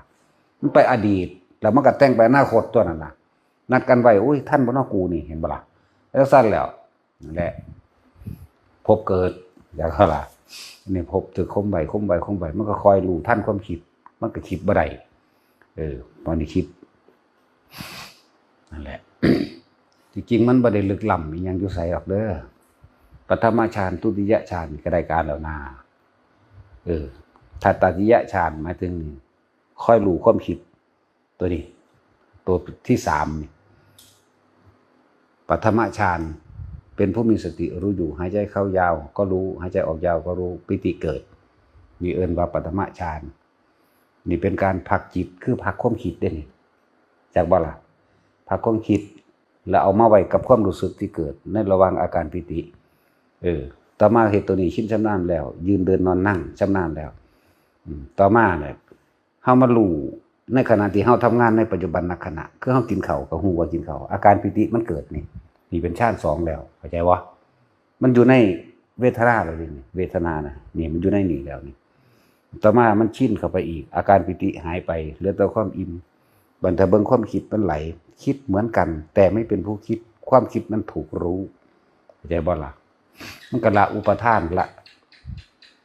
ตัณหาละอุปทานใดในขันตัวนี้แหละนี่แหละที่ว่ามันเป็นอย่างคือใดในปัจจุบันณขณะมีชีวิตอยู่แบบนี้นั่นแหละ คิดเหมือนกันแต่ว่าบ้านนี้แม้นขนาดว่าคิดหรือตั้งใจคิดทำก็ช่างแต่ว่าอารมณ์บ่เกิดเข้าใจบ่เนี่ยขันสุดท้ายมันเป็นจังซี่เด้ส่วนการเข้าฌาน4นี่เฮาบ่นิยมให้มันเป็นเอาเองซะบ่มีผู้ใดตั้งใจเขาได้บ่ทันชำนาญนั่นน่ะบ่ทันชำนาญเขาบ่ทันได้บ่ทันวาสีมันลอยไปก็เป็นภาคกิจสอบอารมณ์คือเก่านั่นแหละก็เลยมันสิพักผ่อนเต็มที่ว่างขาดออกจากทุกอย่างเลยอยู่หม่องนึงโล่งๆออกมาแล้วจังเว้าได้อันนี้แต่แล้วเฮาบ่นิยมให้มันเป็นเอาเอง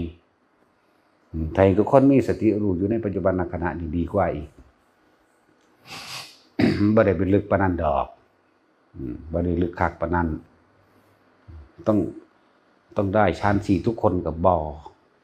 ถ้าเฮาสิเอาตามมันที่นั่นมาบางองค์ก็บ่ได้ฌานเชิญอีหยังดอกฟังอยู่ซื่อๆก็บรรลุได้แม่นบ่ล่ะวิมุตตายตนะนี่เหตุแห่งการบรรลุธรรม5อย่างแม่นบ่อย่างที่1เพิ่นเอาขึ้นก่อนหมู่เลยบรรลุในขณะที่ฟังธรรมแม่นบ่มีความเห็นตรงถอนอุปทานแน่จะไปเดินจงกรมนั่งสมาธิอยู่ไสเลยแม่นบ่ล่ะจังซั่นตัวจังซั่นเรียกว่าฟังธรรมจึงมีผลมากมีมากเลยอะไรแค่ว่าทำความคิดเห็นตรงปุ๊บแล้วก็ถอนตัณหาอุปทานเห็นจริงตามความเป็นจริงไปปุ๊บแม้นความคิดก็คิดไปที่แต่ว่ามันบ่มีอุปทานแล้วบ่มีความยึดมั่นถือมั่นในความอยากได้อยากดีอยากมีอยากเป็นจบล่ะอารมณ์เกิดบ่ได้ล่ะนั่นแหละผู้เขาบรรลุเขาก็เป็นทั้งสั้นนี่บรรลุด้วยการฟังบรรลุด้วยการแสดงบรรลุด้วยการสวดสาธยายก็มีเห็นบ่ล่ะบรรลุด้วยการยังละอีกอันนึงหาย่างนั่นแหละลืมล่ะ ก็เว้าน้ำตำล่างสิแล้วมันก็ลืมนั่นแหละเนาะมันบ่แม่นเว้าน้ำเจ้าของเป็นเองมันก็บ่ได้เป็นไปตามตำราบ่สุอันสุแนวเว้ยเนาะ มีความคิดเห็นตรงมันก็ยังบรรลุนั่นแหละบรรลุพอการฟังพอว่ามีความคิดเห็นตรงเข้าใจบ่มีความเห็นตรงเนี่ยถอนตัณหาอุปทานเลยนะแล้วก็บรรลุยังล่ะภาวนาบรรลุโดยการข่มจิตโดยการภาวนานั่นแหละอีกอันนึงน่ะเด้อบรมจิตนี่แหละตัวนี้นั่นแหละว่าอย่ามุ่งหวังเอาเฉพาะผลมันหลายให้อยู่ในเหตุให้อยู่ในต้นเด้ออยู่นี่แหละคิดเบิ่งดีๆตอนเฮาออกไปคิดกับตอนที่เฮาอยู่ปัจจุบันณขณะสติรู้อยู่ตรงหน้านี่กับตอนเฮาออกไปคิดเทียบเอาตัวเนาะเจ้าของเป็นเองมั้ยให้นัยยะไว้บอกแนวทางไว้หรือมั้ยถ้าคิดเด้คิดเรื่องถึงพวกนั้นพวกนี้ดอกมันสิปรุงแต่งไปข้างหน้าก็เกิดอารมณ์นั่นแหละทุกข์จังซั่นทุกข์นี่เฮาควรกำหนดรู้เด้เฮาบ่ได้หนีมัน เฮาบ่ได้หนีเฮาบ่ได้เฮ็ดเพื่อว่าให้เฮาไปหาความสุขเด้ให้เฮากำหนดรู้ทุกข์เด้ทุกข์ว่าย่อมทุกข์นี่มาจากไสทุกข์ก็มาจากสุขเพราะความปรารถนาสุขเด้มันจึงทุกข์มันปรารถนาความเที่ยงแท้แน่นอนเด้เห็นบ่ล่ะมันทุกข์นำอนิจจังอนัตตานี่เด้คนมันทุกข์นำอันอื่นเด้เอาลองเบิ่งแม่ว่าทุกข์เพราะว่าอยากหยังอยากมีความสุขจังซั่นแต่ว่าบ่เข้าใจอนิจจังอนัตตานี่มันเลยทุกข์เพราะว่าอยากมันอยากให้มันเที่ยง บัดนี้แม้นอยากบรรลุเดี๋ยวนี้ก็สร้างก็ทุกข์คือเก่าทุกข์เพราะว่าอยากแล้วจังหวะแต่ละคนอยู่กับเหตุอยู่กับต้นมันซะมันจะไปหวังเอาแต่ผลหลายส่วนมากมันหวังเอาผลนั่นแหละต้องว่าให้ทุกคนอยู่ในเหตุนี่เหตุปัจจุบันขณะสติรู้ลมเข้าออกถ้าอยู่กับลมบ่ได้แต่ว่ามันสิตัดไปเองก็อยู่กับอาการปิติที่มันเกิดปิติบ่ได้หายไปแล้วก็อยู่กับความอิ่มๆเนี่ยถ้าตัวนี้บ่ได้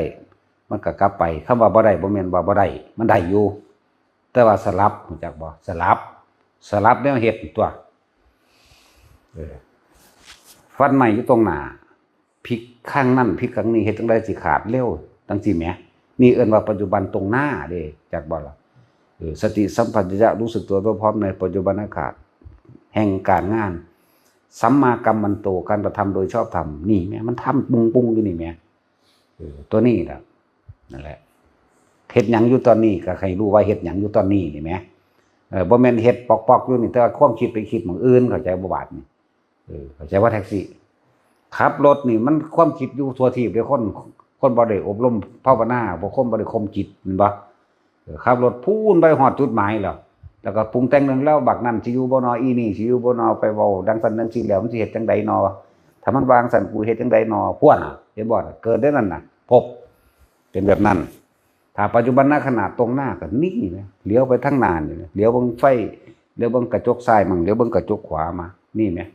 ปิติมันเกิดได้ล่ะเห็นบ่นั่นแหละก็อยู่ซ้ำนั้นนี่เอิ้นว่าปัจจุบันขณะตรงหน้าเฮ็ดอันนี้บ่ได้ก็เฮ็ดอันนี้มันก็เป็นปัจจุบันเพิ่นเน้นเลื่อนสติมั่งเลื่อนปัจจุบันมั่งอยู่แค่นี้เฮ็ดอยู่ป่าจังซี่ล่ะสลับไปสลับมายืนเดินนอนนั่งกินข้าวก็รู้ว่ากินข้าวนี่บ่แม่นกินข้าวแต่ว่าบ่รู้ว่ากินข้าวได้คนเนาะคือเฮาเว้าว่าคนลืมลมหายใจเนาะหางคนเถียงก็บ่ให้แจ้งตายตัวซั่นแต่ก็ตายซั่นตัวสัวหลายก็เลยเนาะอีหลีนี่แหล้วนั่นแหละกินข้าวก็บ่ได้อยู่กับเจ้าของกินข้าวก็อยู่นำผู้อื่นน้ำหมูหมากาไก่น้ำไห้น้ำหน้าบุคคลสัตว์สิ่งของปรุงแต่งไปนั่นเป็นอดีตกับอนาคตคือสิ่งเดียวกันเพราะว่าปัจจุบันมันถูกทับถมไปโดยความอยากว่าแต่ละคนมันบ่ได้ลึกล้ำอิหยังดอกให้เฮารู้ในปัจจุบันนี้สมาธิจึงบ่ได้แปลว่าหลับตาเดินเฮ็ดหยังก็เดินนี่เฮาก็มองทางปัจจุบันขณะตรงหน้านี่นึงเด้เดินกลับไปกลับมามันก็อยู่ในกายอยู่ในลักษณะท่าทางอันนี้จึงบอกว่าทุกคนนะฝึกให้มันชำนาญในที่หนึ่งซะก่อนสร้างพื้นฐานให้มันแน่นหนามั่นคงซะก่อนพื้นฐานคือลมนี่กับอาการปิตินี่ยืน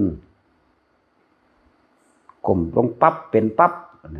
นั่งท่าใดก็เป็นปั๊บโลดมั้ยรู้ลมปั๊บ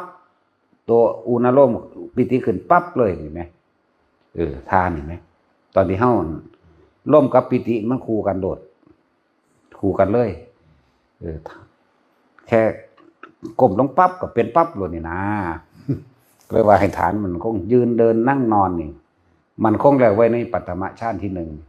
ทำนี่มันก็พบเกิดบ่ได้ดอกเด้มันบ่ไปคิดรู้จักบ่ล่ะพวกสติปัญญาเร็วเด้เห็นความเกิดดับด้วยถ้ามันคิดก็เลยนี่พวกสติปัญญาเร็วคิดถึงหมาดึงกลับมาปั๊บคิดถึงอยู่มโนภาพนึกเกิดขึ้นแล้วแต่ว่าบ่ปรุงแต่งต่อไปนี่แหมมันก็ดึงปั๊บขึ้นมาล้มโดดนี่แหมเกิดบ่ได้เด้นั่นน่ะนี่พวกสติปัญญาเร็วเห็นบ่นี่พวกเร็วพวกไวอันนี้เกิดดับเป็นแบบนี้นะนี่จังหน้าตาว่าซั่นจังซั่นนึงปั๊บเข้ามาโลดเมตตาธรรมชาติมันก็ได้แล้วเลยบอกว่าอย่าไปหวังผลสูง อย่าไปเอาแต่ยอดอย่าแต่ผลหนักๆมาหลายพื้นฐานแต่ของบ่มีรองรับบ่ไหวคือบางที่มัน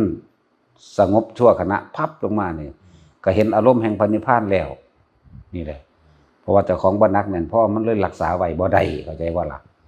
ที่บอกว่าเอานี่ละร่มกับปิติเกิดได้ยืนเดินนอนนั่งกูได้เบิดกูแบบเดี๋ยวมันสิเป็นเอาเองดอกบาทนี่จักว่าล่ะบางทีลมหายก็ให้รู้ว่าหายนี่รู้ละบาดนี้ก็อยู่กับอาการปิตินี่เป็นฌาน2แล้วบัดนี้สังเกตโดดถ้าอาการปิติหายพับแสดงว่าคิดหาบุคคลสัตว์สิ่งของแล้วเป็นอดีตอนาคตแล้วนั่นบ่ล่ะก็เลยบอกว่ากราบมาลมใหม่เด้อนะนี่เฮาเน้นต้นมันแหละเน้นเหตุเน้นต้นเหตุบ่ได้เน้นผลเด้พวกเน้นเอาแต่ผลมีแต่ความคิดอันนั้นน่ะบ่มีหยังต้องจังสั่นต้องจังซี่ต้องจังสั่นต้องจังซี่อ้าวอยู่หั่นแหละมีหยังสิไปสู่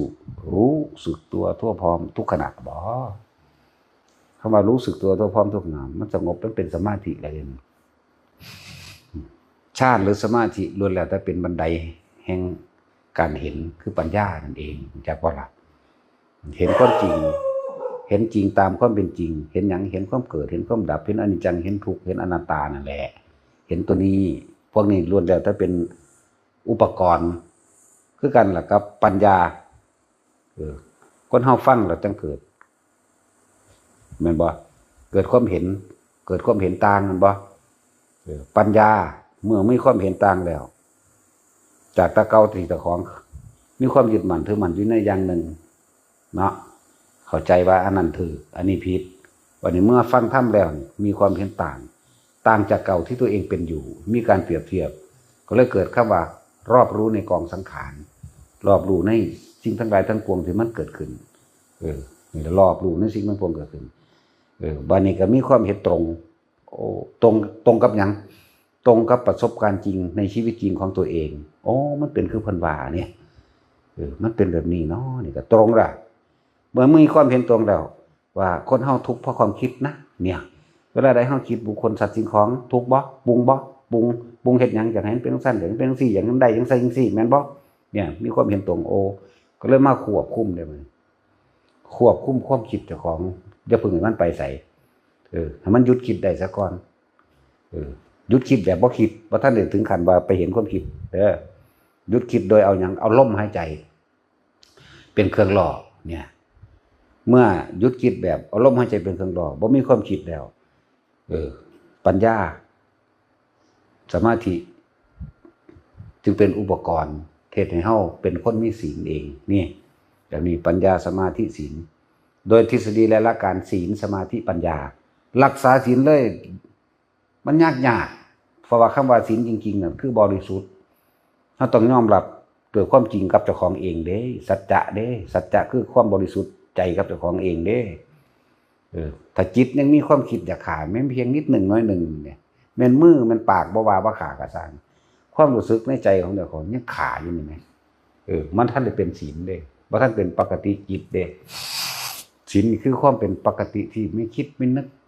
จากบ่ล่ะในการทำร้ายเบียดเบียนผู้ใดผู้หนึ่งเสียชีวิตและทรัพย์สินบ่ว่าคนบ่ว่าสัตว์พร้อมและปัญญาจึงเป็นปัญญาจึงให้ข้อคิดแนะนำให้ความเห็นต่างๆนานาสารพัดเพื่อให้จิตตั้งมั่นก็เลยเป็นสมาธิเมื่อมีสมาธิแล้วศีลก็มีมานำกันในขณะที่เรารู้ลมเข้าออกเนี่ยอุณาโลมเกิดศีลสมาธิเกิดแล้วเข้าใจบ่ปัญญาก็เกิดพร้อมด้วยกันปัญญามันเกิดก่อนซ้ำจากบ่ล่ะมันเกิดก่อนซ้ำศีลปัญญาสมาธิจึงเป็นศีลนั่นแหละมันสิได้ชั่วขณะมันก็มีค่ามหาศาลพวกนี้ทางทฤษฎีศีลสมาธิปัญญาแต่ศีลบริสุทธิ์แล้วมันจะไปเฮ็ดหยังอีกแม่นบ่ล่ะคนเฮามีความโลภได้จังหลักจังขาจังปล้นจังจี้จังสูญจังโมโหจังเบียดเบียนจังทำลายแม่นบ่เอานั่นแหละอริยะแปลว่าผู้ไม่เบียดเบียนมันมีความโลภความโกรธเด้มันจังเบียดเบียนกันเนาะนั่นแหละก็เลยว่าปัญญานี่มาอบรมสมาธิจังเป็นอุปกรณ์ของให้เกิดศีลได้ ให้เป็นใจปกติคือบ่คิดทำลายเบียดเบียนนั่นแหละทั้งคนและสัตว์พร้อมนี่คือการบัดนี้ในเรื่องของว่าบางครั้งก็ใส่คำว่าฌานมั่งบางครั้งก็ใส่สมาธิมั่งสื่อมันแม่นบ่โดยแล้วถ้าเป็นอุปกรณ์ล่อให้จิตตั้งมั่นนั่นเองล่อทั้งเบิดนั่นแหละล่อให้เฮาบ่คิดบ่นึกจักว่าล่อมาบ่คิดบ่นึกซะก่อนแต่ให้มาซึ้งอยู่กับตนเองซะก่อนให้มาอยู่ในตัวเองเพราะว่าอย่างคนเฮาบ่เคยอยู่กับตัวเองบ่เข้าใจได้ว่าบ่เคยอยู่กับตัวเองตื่นขึ้นปั๊บเอ้าผู้ใดจื้อได้ว่าคิดฮอดไผแต่ผู้ฝึกนี่แล้วตื่นปั๊บมันก็อยู่กับเจ้าของเองคือเก่ามันบ่ไปไสเด้ลมมันก็บ่จับหยังมันก็บ่จับมันซื่อๆอยู่ของมันจังซั่นแหละตื่นหรือหลับเลยมีค่าเสมอกันจักว่าล่ะมันว่าง จักว่ามันว่างบัดนี้คนทั่วไปที่บ่ได้อบรมแม่นบ่ตื่นปั๊บไปหางานโลดไปหาเงินแล้วไปหาคนนั้นคนนี้แล้วผู้มีอาชีพถ้ามาหากินอันใดก็ไปหาหม่องหันแหละซะก่อนชินบ่ซั่นเพราะว่าบ่ฝึกบัดเฮาฝึกแล้วมันชินอยู่กับเจ้าของตื่นขึ้นก็เห็นเจ้าของอยู่นี่แหละมันบ่ได้คิดไปหม้องอื่นเด้นั่นแหละจังซั่นย่างไปย่างมามันก็อยู่ต่อหน้านี่เด้ล่ะไปบิณฑบาตก็อยู่ต่อหน้านั่นเด้ล่ะก้มคุกมกไปนะเฮาเห็นทางนอกความคิดเขาบ่ได้ไปคิดนึกหยังเด้ล่ะมันเป็นจังซั่นอีหลีมั้ยมันว่างๆจังซั่นของมันนั่นแหละบัดมันสิคิดเฮาก็เห็นมันบัดเฮาสิคิดเฮาก็คิดว่าสิ่งใดสิเป็นประโยชน์สูงสุดอันใดสิเป็นประโยชน์สาธารณกุศลใดเฮ็ดอันนั้นเด้ล่ะคิดเรื่องคิดก็คิดแต่ว่าบ่มีอารมณ์ในหันคือบ่ได้ไปตั้งจุดมุ่งหมายและความหวังเอาไว้ว่าต้องสำเร็จถ้าไม่สำเร็จกูโมโหจักบ่ล่ะแต่บ่มีเฮ็ดไปนะแล้วก็สร้างบ่แล้วก็ตามนะแต่ว่าเลยบอกว่าเฮ็ดแต่ซ้ำตายเพราะว่ามันตายเพราะแห้งแล้วจังเข้าใจคำว่าตายบ่มันบ่อยากได้หยังมันก็ตายทั้งตัวคนเนาะคนเป็นคนตายแล้วจักบ่ล่ะบ่อยากได้หยังมันก็ตายตัวถ้ามันอยากได้อยู่มันก็เป็นคนอยู่หั่นแหล้วคนวุ่นวายอยู่หั่นแหล้วดิ้นรนหาความเป็นคนอยู่จังซั่นแต่บ่อยากได้หยังก็ซื่อๆเด้ล่ะย่างเขาก็ย่างไปนำตาเขาก็มองทางไปอยู่ซี่ความคิดเขาบ่ได้ไปไสเด้มันก็อยู่นำทางความคิดก็เลยมันมีหนามบ่นอมันมีมันก็เห็นไปนำทางบ่ตำต่อตำบ่พาปลาหนามเล็บแมวน่ะจักบ่ล่ะมันก็อยู่ปัจจุบันตรงหน้ามันก็ลบก็หลีกไปตามนั้นตัวคิดอยู่หังบ่เป็นไปตามความคิดจักว่าล่ะคิดเป็นจังสิบ่คิดแต่ว่าเป็นคิดโดยอัตโนมัติบางหันมีน้ำบางหันมีนี่บางนี้มีนี่มันก็หลีกเอาเองของมันเด้ล่ะแต่ว่าสมชายนั่นแหละ ก็ฝึกซะก่อนตัวเขาฝึกทุกแบบทุกอย่างทุกอริยบทย่างก็อยู่ในตนเองนั่งก็อยู่ในตนเองยืนก็ในตนเองนอนก็อยู่ในตนเองเด้บ่ได้ไปคิดถึงบุคคลสัตว์สิ่งของเลยนี้มันละเราเด้กันนะละนี่ต้องอย่างนั้นต้องอย่างนี้สักยะทิฏฐิต้องว่ากายไม่ใช่ของเรากายนั่นเป็นวิธีเพิ่นบอกเพิ่นให้หาวิธีอยู่กับตนเองได้นั่นน่ะกุศโลบายเพิ่นได้นั่นน่ะทั้งหลายแหล่นี่ล้วนแต่เป็นอุปกรณ์เพื่อให้มันตั้งมั่นนั่นแหละเดินสมาธิ จิตตั้งมั่นบ่ได้เป็นอัปปนาสมาธิแบบหาประมาณบ่ได้มันอยู่เฉพาะของมันแล้วมันบ่ไปนึกคิดปรุงแต่งอีหยังแล้วซื้อมันซื้อดอกชาตินั้นชาตินี้นั่นน่ะล้วนแล้วแต่เป็นเครื่องหลอกให้อยู่ในตัวเองชั้นที่1ที่2ที่3ที่4หรืออรูปฌาน1 2 3 4เนี่ยซื้อมันดอกอันนี้มันนั่นล้วนแล้วแต่เป็นแค่เครื่องหลอกให้อยู่ในตัวให้อยู่ในกายเว้นหน้าจิตให้อยู่ในความจริงคือธรรมทั้งปวงอยู่ในความจริงปัจจุบันในขณะตรงหน้าไม่ว่าใดวิเศษดอกอันนั้นจังสันหรือว่าทุกคนนั่นน่ะอย่าไปเอาแต่ยอดหรือจะไปเน้นเอาผลมันเน้นเหตุมันเหตุคือปัจจุบันนี้ตอนนี้เฮานั่งรู้ลมใดเฮาก็นั่งรู้ลมยืนรู้ลมใดเฮาก็ยืนรู้ลมย่างรู้ลมจับลมบ่ได้เฮาก็ย่างเบิ่งทางจักว่าล่ะไผสิบ่เบิ่งทางเนาะ บ่มีผู้ใดเบิ่งฟ้าหรอกเนาะ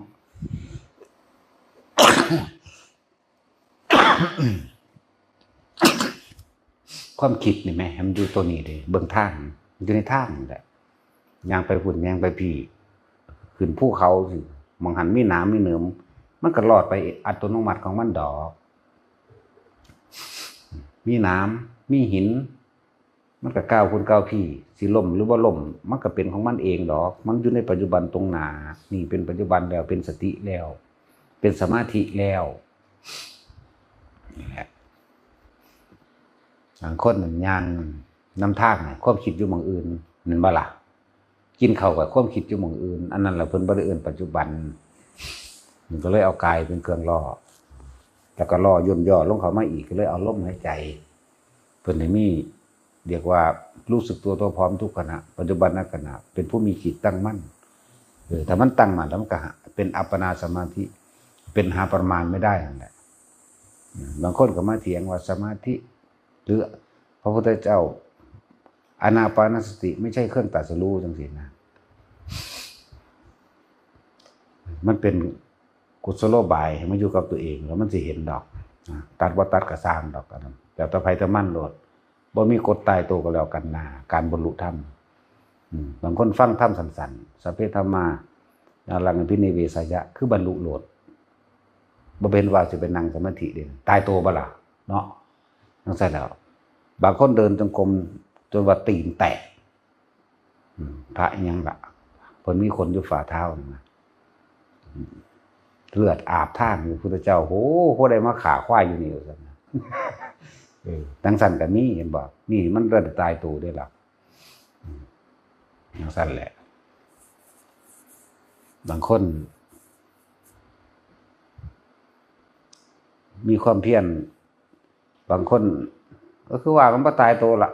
มันสิยกตัวอย่างมันก็หลายโพดเนาะจำชื่อเพิ่นบ่ได้หลายโพดที่มากๆก็คือบรรลุในขณะฟังธรรมมากที่สุดเลยนอกนั้นก็โดยเรียราดทั่วไปที่บำเพ็ญความเพียรอย่างหนัก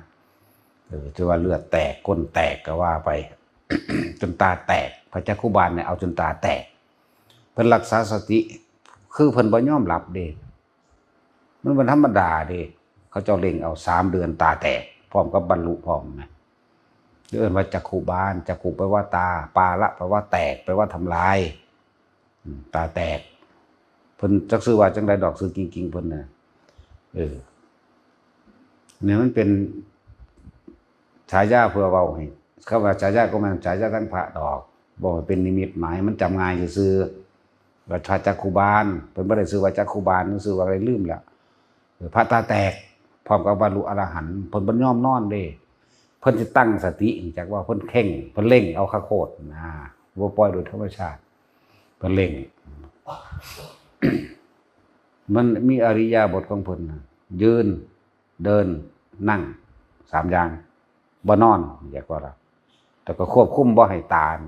หลับหลูบลงเลยบ่ให้มีเลยจนว่าเอาอันไม้ไผ่อ่อนๆนั่นแหมแหนงมันนั่นแหมมาค้ำตาไว้มันหลุดออกก็แป๊วอีกแต่เพิ่นก็อยู่ในปัจจุบัน3 เดือนบรรลุพร้อมนั่นแหละทั้งสั้นก็มีก็ยังว่ามันบ่ตายโตดอกบางองค์ก็ฟังทีเดียวคือบรรลุโลดบางองค์ฟัง2 เทื่อเอาง่ายๆฟัง2 เทื่อคือพระอัญญาโกณทัญญะนี่ฟังธรรมจักรทีแรกคือว่าได้โสดาบันนั่นเด้อล่ะแม่นบ่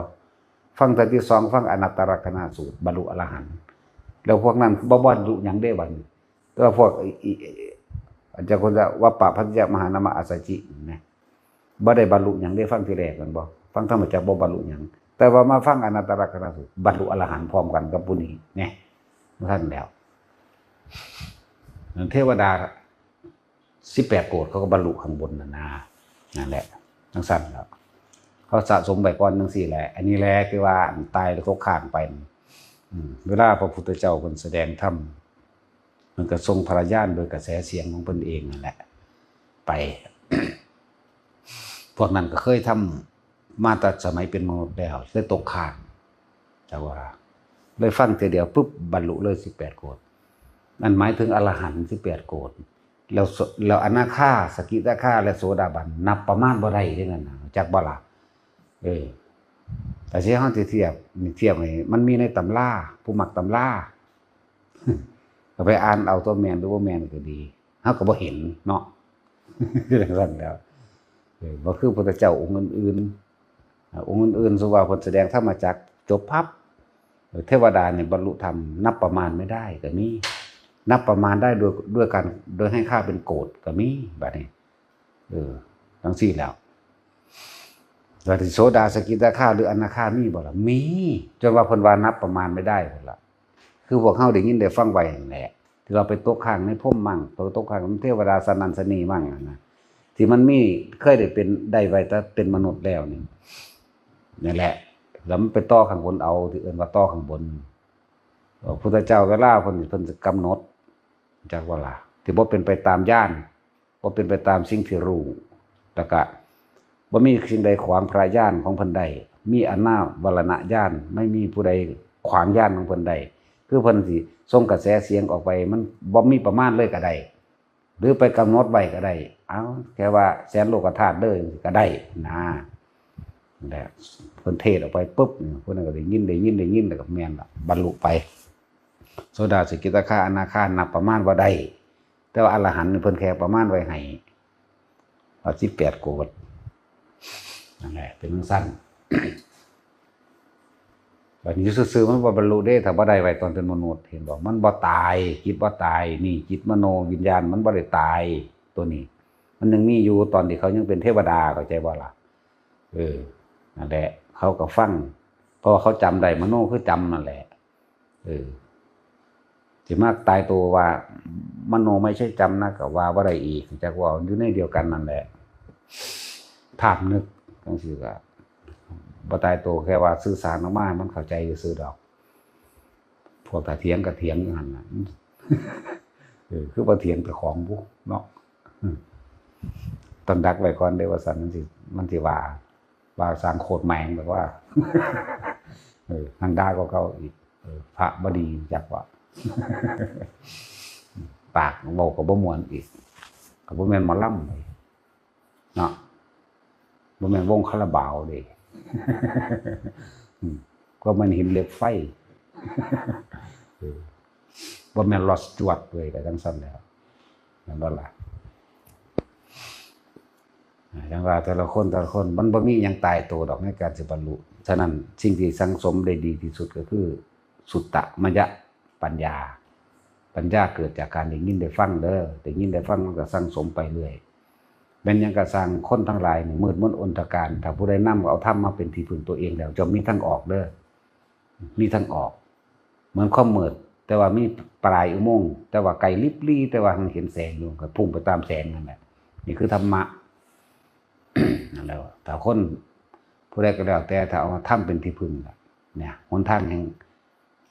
งออกของแต่ละทุกชีวิตสรรพสัตว์นั่นแหละมันก็ไปของมันเอง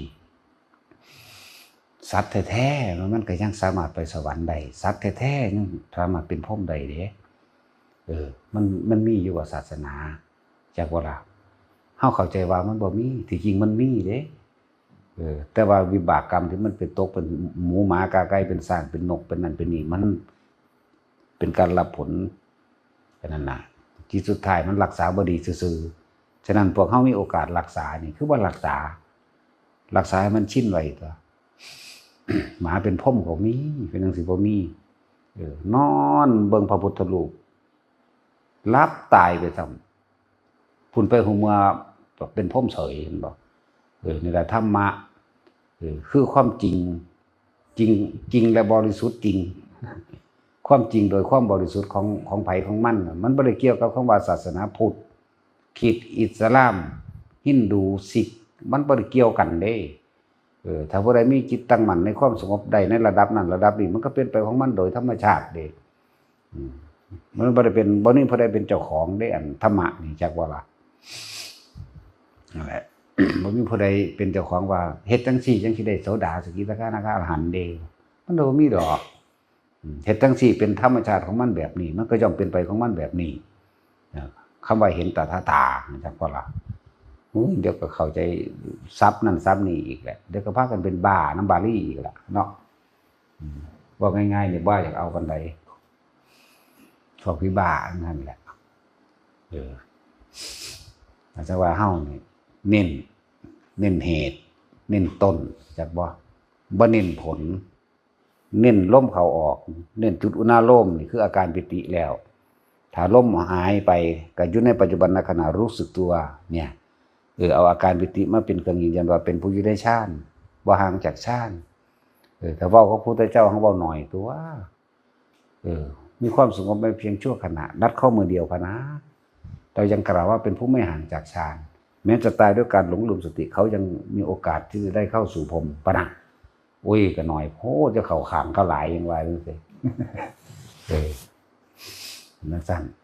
ตายในการทรงฌานไปพรหมทั้งเบิดนั่นแหละ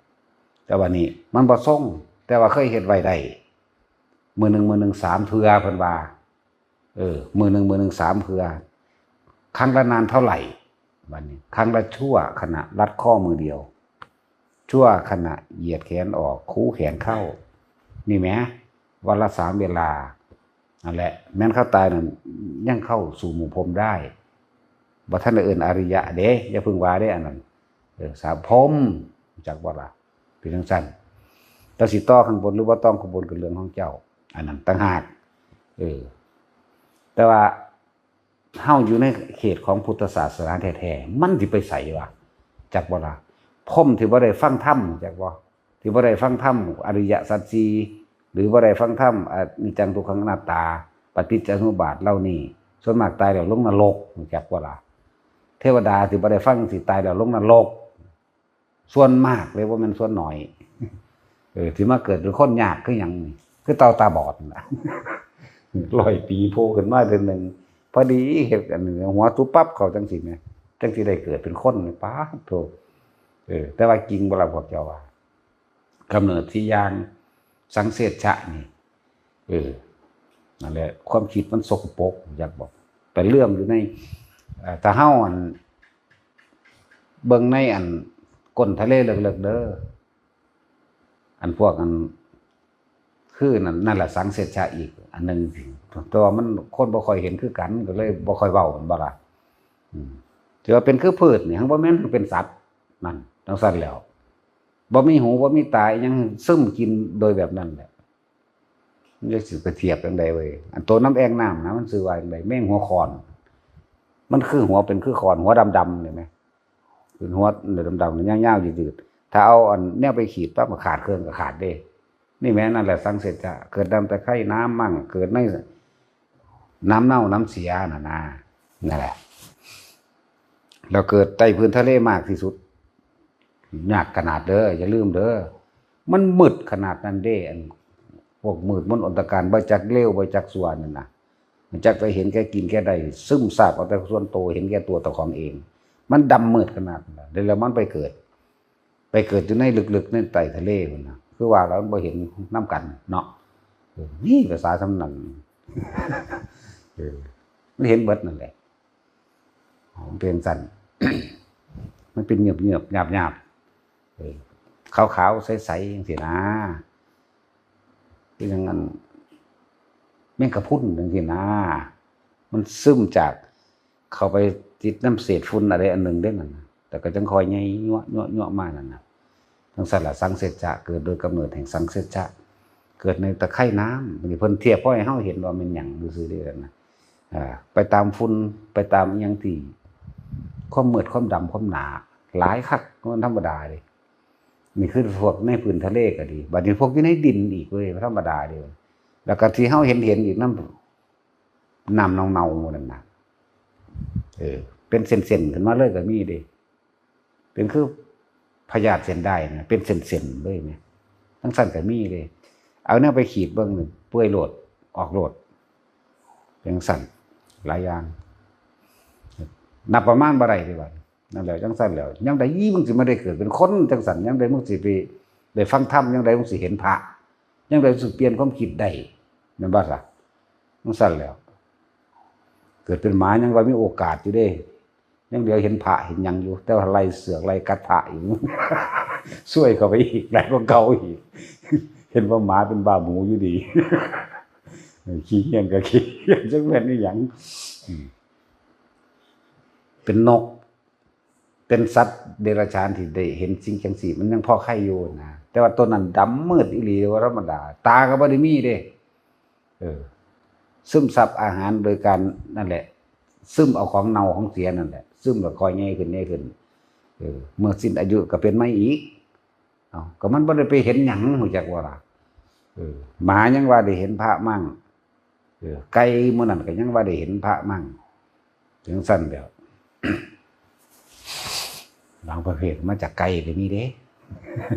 ก็เรื่องแม่สิเกี่ยวเสียงลำลูกเราก็มูหลวงพ่ออินมื้อแหละเรายังมีชีวิตอยู่ดอก หลวงพ่ออินหลวงพ่อหยังแน่ล่ะนี่แหละตุ่มเอายายจิกยายหยอกจะตีกันพระเพิ่นมาแล้วไหว้เพิ่นนั่งลงมาได้นั่งก็ปีกตุ่มลูกว่ามันติดตายเห็นบ่จังไปเกิดเป็นคนใดจังว่าบวชเป็นพระไอ้ธรรมดาบ่มันสั้นแล้วหลายองค์อยู่แต่เอาถวายในตำรานั่นห่างหลายแล้วถวายในตำราแต่ว่าคำว่าห่างหลายแล้วนี่มันถ้าได้โกรธได้จังมีมาหนึ่งอันเดียวจังเป็นคนใด ห่างหลายแล้วแม้แล้วเพิ่นของเพิ่นสรุปไว้ให้เฮาแล้วแต่คนยันนี่จะสิลงนรกใดได้นี่เนาะถ้าศีลจักสิไปอยู่ขุมใดเด้ ดูมันบ่แน่เด้ จังซั่นล่ะมีโอกาสแต่เรามาก็เป็นพรหมใดนกก็เป็นใดเห็นบ่ช้างม้าวัวควายก็เป็นใดเป็นไปเบิดนั่นแหละเปรตมื้อนี้ถ้าเว้าเรื่องเปรตนี่ก็หลายอีกเอาแนวบ่เห็นแหมแต่แนวเฮาเห็นที่เห็นอยู่นี่แหมเดรัจฉานนี่แหมมีจักชนิดเอาผู้ใดชื่อใดอยู่นี่เฮาเว้าโดยชนิดอันเฮาสิเว้าโดยชนิดกำเนิด4โลด มันจะรวมโลดชนิดสังเสชชะชนิดเกิดในครรภ์ชนิดเกิดในไข่เห็นบ่ซะนั่นได้จังซั่นแล้วสัตว์เดรัจฉานชนิดโอปาติกะบ่มีเด้แล้วว่าเราบ่แม่นใหญ่ขึ้นเลยบ่มีจักอันเด้ต้องอาศัยท้องผู้อื่นหรือต้องอาศัยความคิดที่เลวทรามที่สุดเด้พวกสังเสชชะนี่มันบ่มีแนวเปรียบเปรตยังดีกว่าอีกเท่าใดล้านเท่าเด้นั่นน่ะพวกสังเสชชะนั่นน่ะจื่อไว้เด้อบ่ธรรมดาเด้เปรตยังมีโอกาสฟึบขึ้นมาได้ยังมีโอกาสได้โมทนาส่วนบุญของญาติมั่งของแต่ละระดับของมันได้แต่ว่าพวกนั้นจักสิโม้ว่าจังไดตาก็บ่มีหูก็บ่มีจังซั่นแหละตาบ่มีหูบ่มีเด้ใหญ่ด้วยการซึมกินของที่สกปรกที่สุดนั่นแหละแต่ผู้ใดมีความคิดเร็วๆแน่นอนอยู่แล้วหรือสมชายวะ จังซั่นแล้วความคิดเร็วๆจังสิเทียบวางเลยแล้วความคิดเร็วๆก็มันบ่จักนั้นสิเทียบมันเลยเร็วกว่าหมาก็ว่าไปก็ถ้าเร็วกว่านรกไปอีกเด้อธรรมดานรกยังมีโอกาสนะแต่ว่าสังเสชชะนี่โอ้ยยากมากๆเลยมันบ่มีหูมันบ่มีตามีแต่ความเจ็บปวดเวลาถึงนั้นถึงนี่ทิ่มแทงหรือถึกฆ่าไปเลยแต่ความเจ็บปวดนั่นแล้วจังซั่นแล้วหนักเด้สัตว์เดรัจฉานเปรตยังดีกว่าอีกเปรตทั้ง12ชนิดยังดีกว่าอีกยังมีโอกาสได้เป็นคนอีกหลายเติบอยู่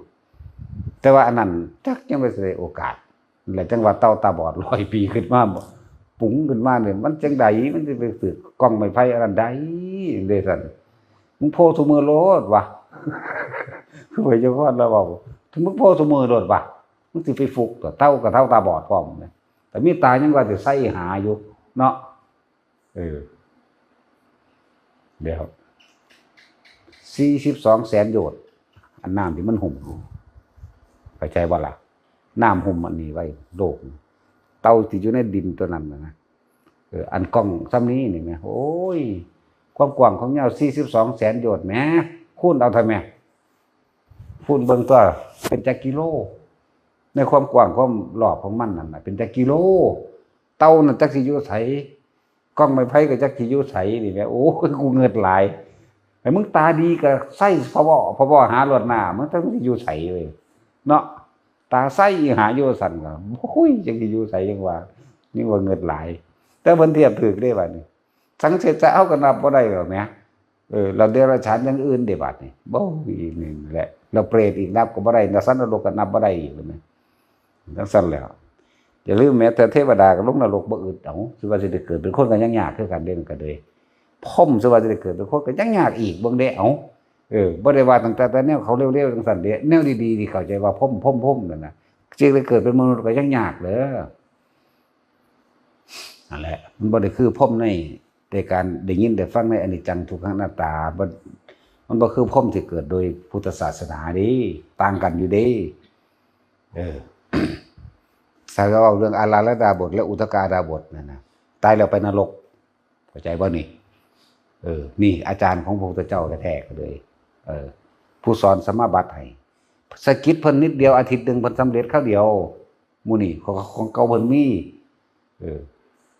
เพิ่นบ่ได้ทันพระพุทธเจ้าเด้ซั่นแม่นบ่ล่ะอาราลดาบทอุทกาดาบทเอาเดี๋ยวพวกนั้นพระพุทธเจ้าเรียกว่าเสียดายเด้ซั่นเห็นบ่ล่ะว่าเสียดายพวกนี้ตายแล้วจะไปใส่นรกพะนะก่อนสิมาบำเพ็ญมันบ่ฆ่าสัตว์บ่คนนี่มันบ่กินบ่มันบ่ปิ้งไก่น้อยกินบ่ตอนนี้มันบ่สอดหัวกินบ่เนาะบ่แม่นว่าเกิดมาปั๊บดีเลยเด้จังซั่นแล้วนั่นแหละหลายๆอย่างเดี๋ยวพวกเฮาเพิ่นร่วมลงแล้วว่าอย่าประมาทเด้อทำให้มากทำให้บ่อยทำให้ชินแต่ก็ต้องไปหวังผลสูงขนาดนั้นเอาแค่ว่ามักเป็นต้นนี่แหละเหตุผลอยู่ที่เหตุเด้อนี่รู้ปัจจุบันขณะให้มันได้ฝึกไปเรื่อยๆจะไปเน้นเอาแต่ผลมันหลายเน้นเหตุมันเน้นต้นมันอยู่นี่แหละเน้นอยู่เท่านี้นั่นแหละเอาสมาทาน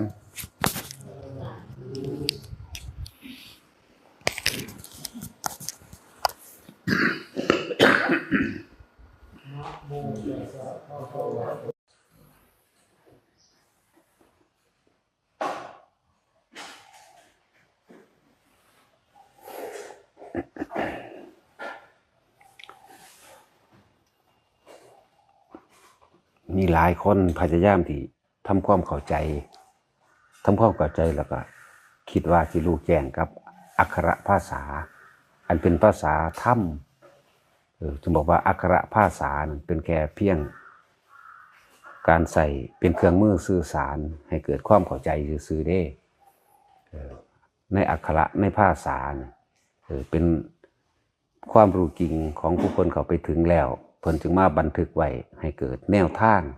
ในการที่นำไปปฏิบัตินะหลายคนวิจัยวิจารณ์ตัดสินนั่นนี่ในอักขระภาษาให้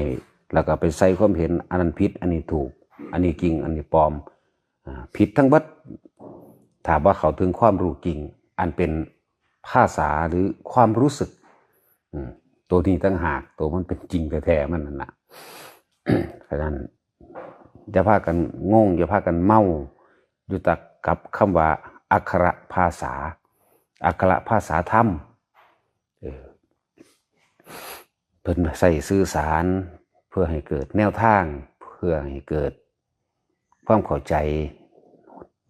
หรือเห็นทางซื่อๆได้นั่นถึงบอกว่าภาษาธรรมแท้ๆเนี่ยเป็นภาษาแห่งอาการและความรู้สึกของบุคคลผู้นั้นแหละที่เขาไปปฏิบัติจริงๆเมื่อบุคคลผู้นั้นนำเขาไปปฏิบัติแล้วระหว่างอักขระภาษากับอาการแห่งความรู้สึกจริงที่เกิดขึ้นจึงเป็นหนึ่งเดียวกันได้แต่ว่าคนบ่เคยเข้าถึงความรู้สึกหรืออาการที่เขาไปปฏิบัตินั้นบ่เคยเป็นแบบวิตกวิจารปิติสุขเอกคตาจังสิสิอธิบายจังได้กับบ่ถือ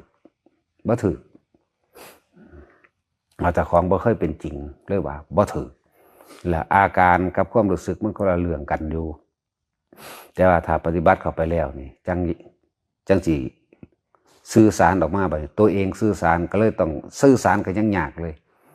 ของสื่อสารอาการและความรู้สึก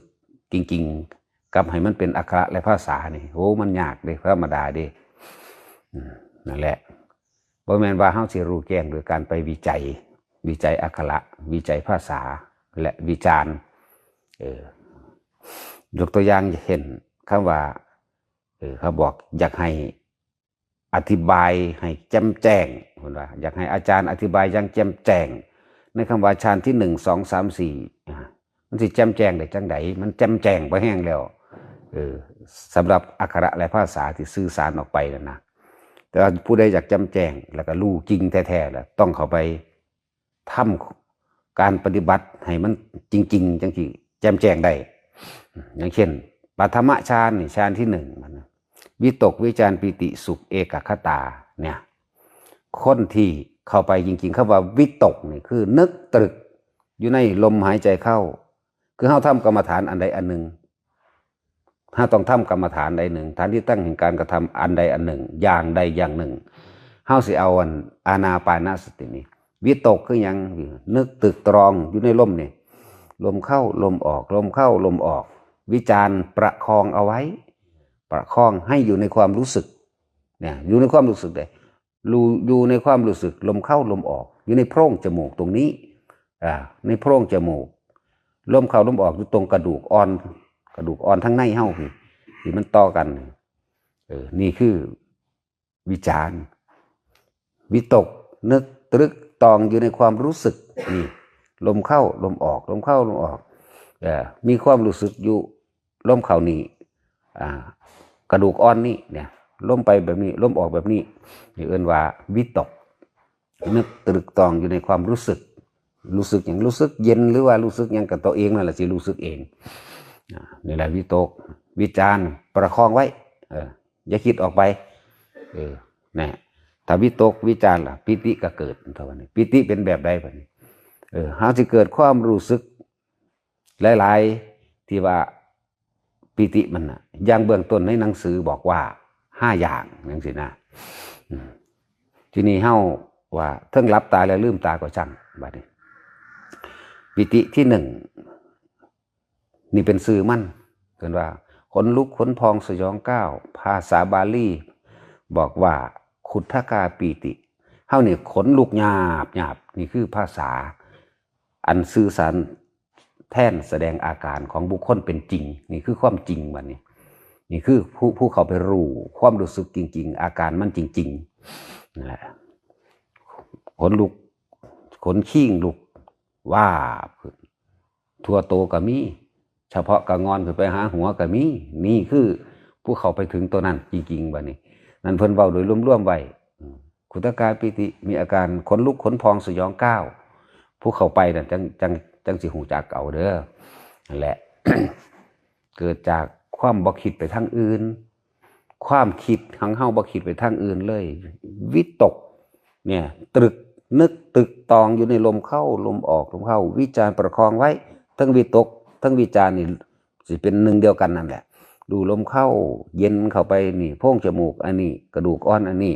นั่นน่ะนึกประคองอยู่ซั่นเนี่ยวิจารบัดปิติเกิดบัดนี้นี่แหละจังว่าปิติเกิดเพิ่นเว้ารวมๆไว้5อย่าง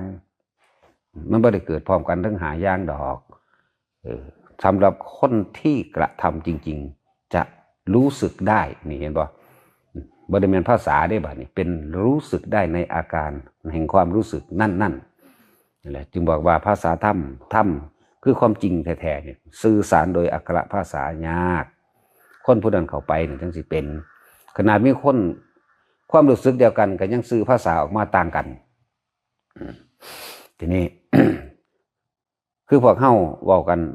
นิ่มๆนวงๆนึบๆอีกผู้นึงเขาว่าเป็นปวดนั่นผู้สิใส่ชื่อภาษาว่าปวดเขาเข้าใจว่าเป็นปวดเบ้าตาเป็นปวดหน้าผากเป็นคือปวดหัวปวดแขวไปเด้เนี่ยนี่แหละจึงบอกว่ามันเป็นการสื่อสารในอักขระภาษามันยากแต่ความรู้สึกเดียวกันเดียวก็ยังอันสื่อออกมาคนละสื่อตุบนุบเฮาว่านิ่มนวงเสียวจังซี่เฮาว่าเย็นลึกๆในกระดานหน้าผากจังซี่เพื่อสิให้ความรู้สึกพวกนั้นสิถ่ายทอดมาเป็นภาษาเขาเข้าใจได้แล้วนั่นล่ะจังซี่เฮาก็ปล่อยผ่านไปเพื่อให้เขาเกิดกรรมฐานอันใดอันหนึ่งอันเป็นที่ตั้งหรือวิหารธรรมเฮาเอาตัวนี้เป็นเครื่องอยู่ของใจเฮา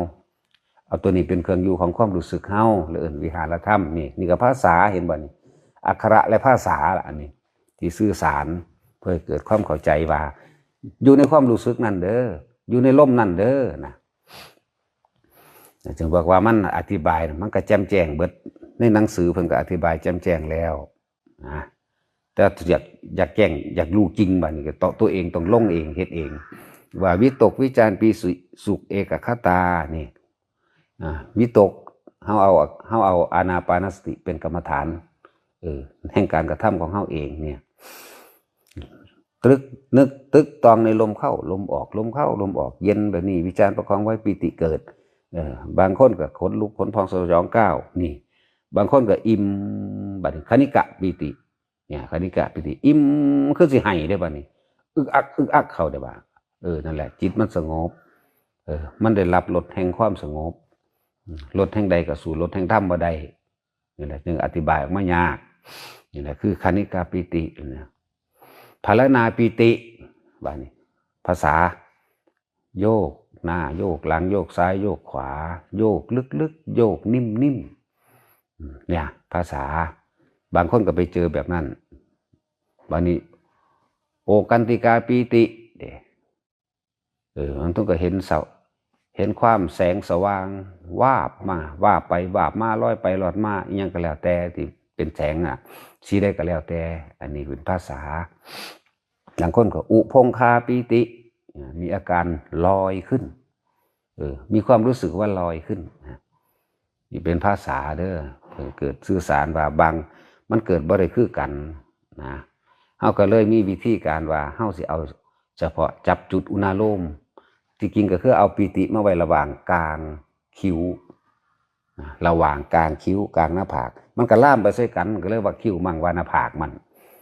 นก็ว่ามันเป็นจุดน้อยๆซ้ำปลายเข็มเว้ยมันก็วาบอยู่มันว่ามันก็นิ่มๆน่วงๆอยู่นั่นแหละเลยบอกนี่คืออธิบายแล้วนะบัดนี้เฮาสิเอาไปวิจัยวิจารณ์แล้วไปสรุปตามความคิดเห็นของเจ้าของให้มันเป็นความยึดมั่นถือมั่นเฮ็ดหยังให้ทุกคนลงมือปฏิบัติเองเลยเป็นเองรู้สึกเองเขาถึงความรู้สึกในอาการนั้นจริงๆเองโลดนาจังบ่ได้ถามไผผู้ใดสิออกมาแบบใดมันก็เข้าใจเองบัดนี้เพราะว่ามันเป็นนั่นแหละความรู้จริงกับความรู้จำจึงต่างกันความรู้จำเฮาสิคิดนึกตึกตองวิจัยวิจารณ์แบบใดก็สร้างบ่ได้ของจริงจักอย่างแต่ของบ่เป็นมันเลยเป็นของจำจำไปสรุปไปวิจัยวิจารณ์ไปจำเอาแล้วก็ความเห็นของเป็นใหญ่เลยเกิดกลายเป็นเรื่องถกเถียงนี่แหละจึงบอกว่าผู้รู้น่ะไม่ค่อยพูดแต่ผู้พูดน่ะไม่ค่อยรู้อย่างสั้นเขาก็พูดอยู่ดอกแต่ว่าเขาบ่ถกเถียงเพื่อเอาชนะมันรับรู้ความรู้สึกกันได้ก็แล้วกันนะผู้นี้ก็กำลังเถียงเอาชนะปุ๊บเขาถอนตัวออกเลยคือเขาสิบ่เว้านี่แต่อาไปแล้วไปเลยนี่ลักษณะนั้นว่าจากดูของจริงลงมือเฮ็ดเอาเป็นของบ่ยากอะไรทั้งว่าวันฌานที่1กับวิตกนี่ตึกตรองอยู่ในลมเข้าลมออกวิจารประคองเอาไว้ปิติเกิดอย่างใดอย่างหนึ่งนี่แหละที่ว่าไปหาอย่างเมื่อกี้อย่างใดอย่างหนึ่งนี่นั่นเอิ้นว่าฌานที่1ชั้นที่2วิตกวิจารหายไปมีแต่ความรู้สึกอันเป็นปิติอย่างใดอย่างหนึ่งในหานั่นในชั้นที่2มันก็ละเอียดปานใดแล้วนะชั้นที่3เป็นจังไดวิตกวิจารปิติหายไปเป็นผู้เสวยสุขในกายจิตเบากายเบาเนี่ยก็เทียบจัง4ได้บัดนี่ภาษามันเทียบว่าถ้าจิตเบากายเบาโล่งๆโปร่งๆว่างๆมีแต่มันสิแต่ความรู้สึกซื่อๆอันจะบอกว่าความรู้สึกจะยังบอกว่าท่านได้ถือเห็นบ่นี่ภาษามันนี่จะว่าอิ่มก็ว่าได้ จะสิว่าไปจังใดเนี่ยนั่นแหละบัดนี้เฮาสิเห็นหยังเฮาสิเริ่มเห็นความคิดเรื่องนั้นเรื่องนี้พุทธขึ้นมาแล้วเฮาสิไปหามมันดอกจักบ่ล่ะเฮาสิไปหามมันมั่งเฮาสิไปด่ามันมั่งนั่นนี่มั่งนั่นแหละตัวนี้ละเอียดขึ้นส่วนชั้นที่4ตัดจะบ่มีการรับรู้ความรู้สึกใดๆทั้งสิ้นตัว3ยังมีความรู้สึกอยู่โล่งโปร่งเบาหรืออิ่มก็ยังละบอกว่าถือนี่เห็นบ่บอกว่าถือผู้โล่งๆผู้ว่างๆแล้วบางที่ก็ความคิดเรื่องนั้นเกิดเนี่ยชั้น3เด้อความคิดเรื่องนั้นเกิดความคิดเรื่องนี้เกิดความคิดเรื่องนั้นหลายอย่างอันเป็นอดีตส่วนมากก็อดีตน่ะว่าอนาคตบ่ทันได้เกิดนั่นแหละเป็นช่วงที่ว่าเฮาจะต้องอยู่ในความรู้สึกโตได้ให้มันได้ความคิดเกิดให้รู้แม่นบ่ให้รู้มันก็รู้อยู่แล้วแหละแต่ว่า อย่าไปคิดน้ำมันอย่าให้อารมณ์มันเกิดน้ำมันเนี่ยมันก็ดับแล้วเนี่ยจึงบอกว่าจิตตั้งมั่นคำว่าตั้งมั่นในความสุขคืออย่าไหลไปในน้ำความคิดที่มันเกิดนี่ตั้งหากเรียกว่ารู้ท่านความคิดทั้งหลายนั่นแหละเรียกว่าจิตตั้งมั่น เห็นทุกสิ่งทุกอย่างเกิดขึ้นดับไปเห็นสิ่งทั้งปวงเกิดดับแต่เฮาก็ตั้งมั่นตะมั่นนี่นะเฮาบ่ไหลไปเฮาบ่ไปบังคับมันคือว่าหลายๆคนห้ามความคิดนั่นแหละจึงบอกว่าเฮ็ดให้มันมั่นคงซะก่อนในที่หนึ่งในที่สองนะบางคนมันข้ามสามในชั่วขณะหนึ่งมันเลยกลายเป็นมีเกิดความสงสัยพยายามห้ามความคิดมั่งอันนั้นนี่มั่งอย่างบอกทุกคนเฮ็ดฐานให้มันมั่นคงซะก่อนในฐานที่หนึ่งจังสิวิตกวิจารปีติเอาจนว่ายืนเดินนอนนั่งหรือทำได้ทุกอันทุกขณะทุกขณะทุกกิริยาทุกอาการทุกการย่างนั่นแหละยืนเดินนอนนั่งหรือทำการทำงานเนี่ยเข้มข้นแล้วจนว่ามันตัดออกไปเองก็เหลือแต่ปีติอย่างเดียวก็เอาเข้มข้นครับปีติอยู่อย่างเดียวนี่คือชั้นที่สองอยู่ในชั้นสองบอกว่าเจ้าสีย่างไปใส่กระซังเจ้าก็อยู่ในความรู้สึกนิ่มๆนวลๆอยู่กลางหน้าผากได้นี่นะนี่ยกปิติอย่างหนึ่งอยู่จังสันได้ขับรถอยู่ก็ได้ย่างแบบใดก็ได้ลอดต้นไม้ต้นนั่นขึ้นภูเขาอยู่พุ่นก็ได้ไปหันไปนี่ได้ทั้งเบิดนี่นะเนี่ยมันก็เข้มเข้าไปเพราะมันก็ตั้งมันไปเรื่อยจ้ะ ตัวที่สามมาปิติตัวนั่นก็ว่าหายไปเนี่ยบ่มีความรู้สึกทางร่างกายได้บัดนี้ตัวนั้นนะ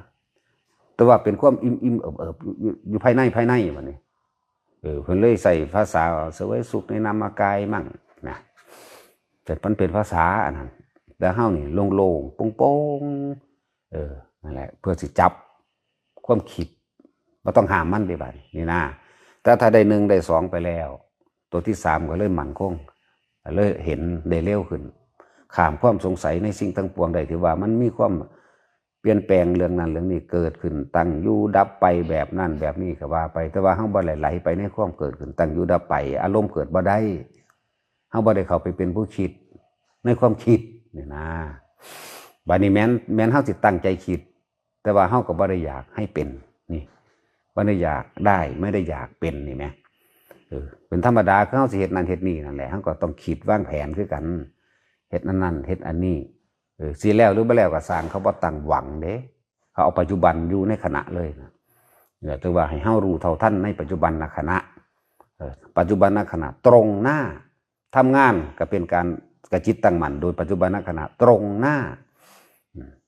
ย่างไปบ่ได้คิดถึงบุคคลสัตว์สิ่งของในอดีตมันก็เป็นปัจจุบันแล้วปิติก็เกิดได้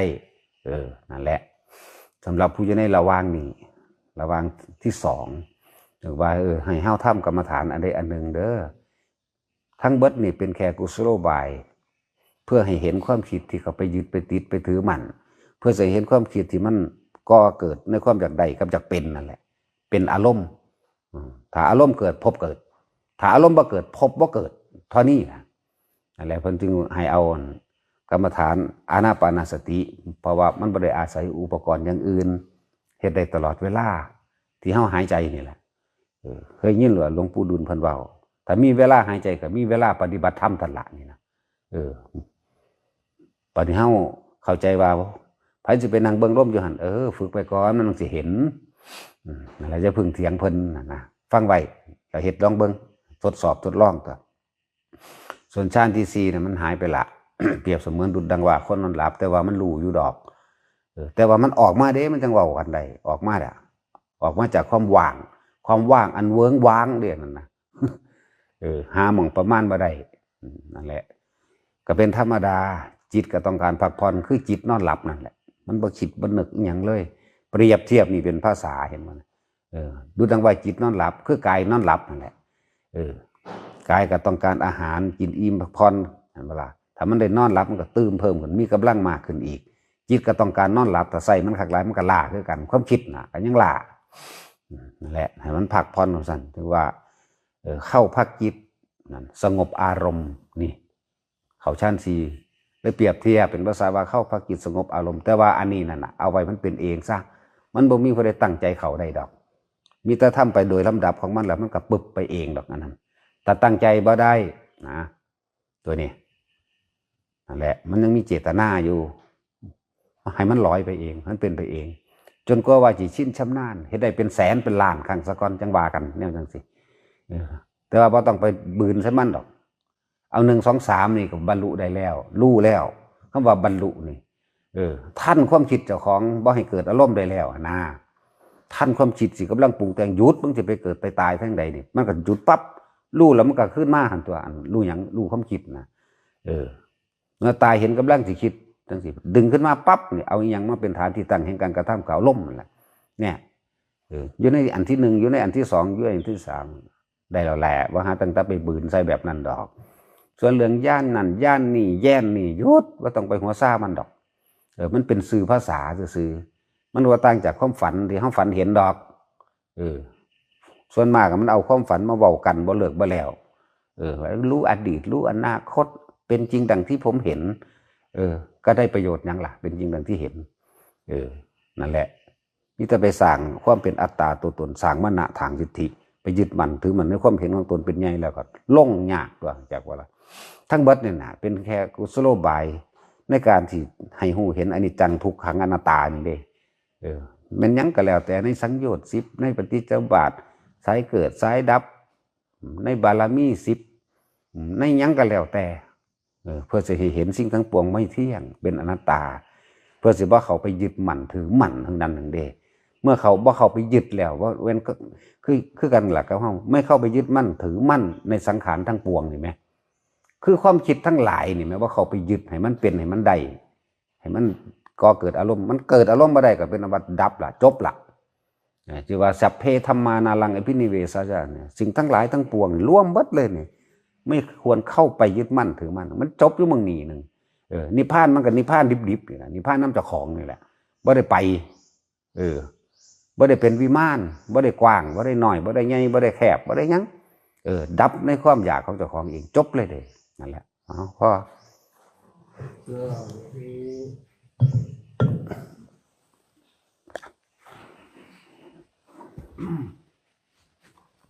ยะถาวาริวหาปุราปริปุเรนติ